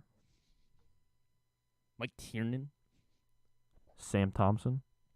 And then that's actually the end of the list. Those are all the guys. Those are the only other guys that have done it. They've reached Jackie's career numbers. Very good. Here's what's coming up totally tubular-wise. Tubular is brought to you by Atman's Deli. Now open in Harbor Point. Atman's Deli is everything that you love about the original Atman's Deli, but now also with a sports bar. AtmansDeli.com is the website for you to find out more about their daily specials at Atman's Deli in Harbor Point. Charlie Buffington. That's a great one, actually. I don't know that I knew the name Charlie Buffington. Why are we not doing this content? Anyway, all right, here's what's coming up tonight. Totally tubular. Pop Shriver. Thank you, Pop.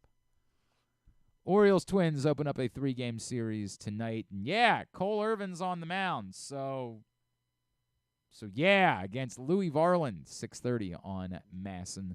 It's also the free game on MLB TV today if you're in the rest of the country. Nationals Dodgers at 10 on MLB Network and on Masson 2 and nationally on MLB Network.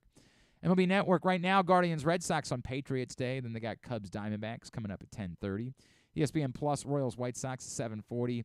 Bruins Capitals at 7 on Monumental and NHL Network. WNBA draft tonight, the biggest draft in WNBA history. Caitlin Clark will go early. Angel Reese thought maybe mid to late first round. Go down on a limb, she'll go early. Caitlin Clark Yeah, I think she's going to go early. I got a funny feeling. I don't think she's going to slip past 4. Oh, really? Yeah. Feel good about it? How effing hilarious would it be if tonight they go up there and Indiana's like, Cardosa. Yeah. And we're all like, what? If you didn't see Caitlin Clark was on SNL this weekend. Oh yeah, I didn't nice see job. it, but I saw that she was. It's yeah. cool. The USA one I saw, the one that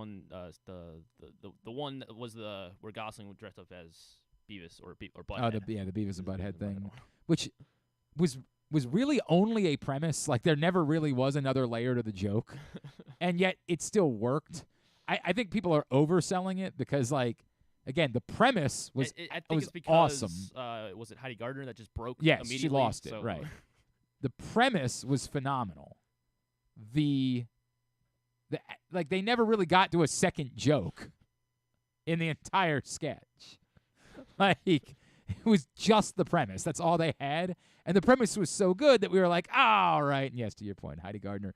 I assume that means that she hadn't seen the costume I guess so. in rehearsal. Like they didn't let her see it, and then when she turned around, because it really is a triumph in the makeup department and the costume department. The guy with his gum showing. It was really good. And actually, the only other joke in the entire sketch was really good too. She was like, "No, I was pretty in high school. I went to parties and had sex." Like that was good. All right, USA Network, Chelsea Everton at 3, WWE Raw tonight at 8. Non-sports. You're bearing the lead. What channel is the boys' game on tonight? Oh, well, it's my older son. My older son plays his first ever baseball game tonight at 6 o'clock. The free TV game. I don't think they're running on. By the way, the wind at Hyde's Park, man. I had never been, and I was unprepared for practice on Saturday. It was miserable. I mean, miserable. But very excited, and he's taken to it. Like I watched him practice on Saturday, and I was like, "You said it's the Yard Goats." Yeah, the Yard Goats. I don't know who they're playing against. I couldn't tell you that. It's on Field 2, I believe, tonight at Hyde's Park. If you want to tailgate, you want to come out. 6 o'clock is the scheduled start time, but I am to understand that pregame ceremonies and it's opening day. Yeah, it is opening day. That is part of it. Legitimately, that's part of it. And on top of it being opening day, also. By the way, the boys could use you at trivia tonight, I think, because we're going to be depleted. So I'm going to the Oriole game tonight. Oh, okay. I got to get my fix of Cole Irvin. That's a decision. That is a choice. By the way, lock of the century, Byron Buxton's going yard tonight. Okay. Every time I've gone to see, for whatever it is, just worked out that I've seen the Twins play the Orioles in Baltimore, like each of the last 2 or 3 seasons. All right. And Byron Buxton hits there you go. Nuke every night. There you I'm go. There, so. Yeah, so I'm told the game might not start on time for multiple reasons. One of them just being these are kids that have maybe never played baseball before, and getting them into position and out on the field Yeah. is difficult. And after watching practice on Saturday, I can understand that. There are a couple kids. The one thing I would say confidently, this has been good for my son because he's not really friends yet with anybody on the team. I mean, not like he didn't know them previously. So when I saw the third baseman and the left fielder were both running around in foul territory trying to catch fireflies on whatever they were doing on Saturday, I was like, hey, that's not my kid. Nice. Like, well done. I'm a step up because he's listening to the coach. And they had him positioned at pitcher, but they let the machine do the pitching on Saturday. But they let him get a little pitching practice in, so I'm really excited about that too. I'm excited about that. So are you teaching him? Do we not want him to throw 100? I guess. Now No, these guys are dropping. no, don't want to have to do anything with the elbow. Yeah, we're gonna the curveball too soon. Yeah, it's we're gonna ease into that. We're gonna ease into that. How about you throw a changeup? Yeah, the spike change obviously. He's definitely gonna have that in his repertoire. But yeah, it's tonight. We are excited about it. Mrs. Clark wants to make a big deal about it, and I get it. Like, I understand it's his first ever baseball, but he's played other sports. Like, he's played soccer, he's played lacrosse. Like, I don't feel like we need to do the whole rigmarole for the first baseball game. And if we do it, it means we got to do it for my other son too, for his first baseball game. And this is a lot of rigmarole for me to be committing to. It's also trivia night, so like, that's a problem for me. I was expecting that when the baseball game ended, I could go to trivia. She's like, no, we got to take him out for pizza and like congratulate him and invite one of the other kids from the team and see if he I'm like, no. He's gonna start expecting this every game, right? Exactly right. We don't need all of that. That's too much. But maybe an ice cream sandwich from the freezer at home, right? 100%. Or we can freeze a pizza and warm it up when we get home. I think I think I might lose this battle. I'm nervous that I'm going to lose the battle about how much pomp and circumstance we provide for my son's first baseball game. All right. Anything else on sports? Yeah, really nothing. Okay. Riley Keough will be on Jimmy Kimmel because she's in. There's a show called Under the Bridge. It comes out on Is Wednesday. it about the Red Hot Chili Peppers? No, unfortunately it's not. It's based on like real events. It actually looks pretty good. Pretty serious. Lily Gladstone's in it as well, so it looks pretty good. She's also in a movie. I think that came out only in theaters on Friday. It's called Sasquatch Sunset. If you say so. Her and Jesse Eisenberg are Sasquatches, and apparently there's no dialogue. What? And they're just they're deep in Bigfoot makeup, and like you can't even tell who they are. And it's just about these Bigfoots living. Bro, y'all got time to spend that I do not have. In the wild. Y'all have time to do things that I do not have time to do. It looks really bizarre. Like, I remember being 18 and smoking weed, and like somebody could have sold me on watching this at that point. But I'm way behind on movies, so I don't. It would be on the list if I was caught up. We ain't got time for any of this. That ain't gonna be happening. But I need to see Monkey Man. I need to see Dune 2 still. So. Yeah. Okay. Yeah. I haven't seen either of those either. All right. Thanks today to thanks to Matt Eddy from Baseball America. Thanks to LaTroy Hawkins. Thanks to Jeremy Conn. We'll get it all up in the greatest hits section of the. Oh my God, it's so good. Tab at GlennClarkRadio.com. On the program tomorrow, Trey Taylor, the safety from Air Force. Mm-hmm. Who is a cousin of one Ed Reed. Oh. How about that? That's very interesting. He'll join us ahead of the NFL draft. The Ravens hosted him for a priority visit on top of that. Regular Tuesday stuff. Patrick Stevens will join us. We'll talk about the weekend that was in college lacrosse as we get ready for Hopkins, Maryland on Saturday, and we'll do County Sports Zone Radio and stuff and things. Thanks to everybody at PressBox, all of our great sponsors and partners, including Ruth's Chris, Live Casino and Hotel, Atman's Deli, A.J. Michaels, Guilford Hall Brewery, Royal Farms, Costas Inn, Hartford Community College, Glory Days Grill, HelpMyGamblingProblem.org, your local Toyota dealer, BuyAToyota.com. Thanks to Griffin at Griffin_Bass. Follow us, Twitter, Instagram, and TikTok, at Glenn Clark Radio. Have a great Monday evening. Go Birds, go Yard Goats. Duke sucks.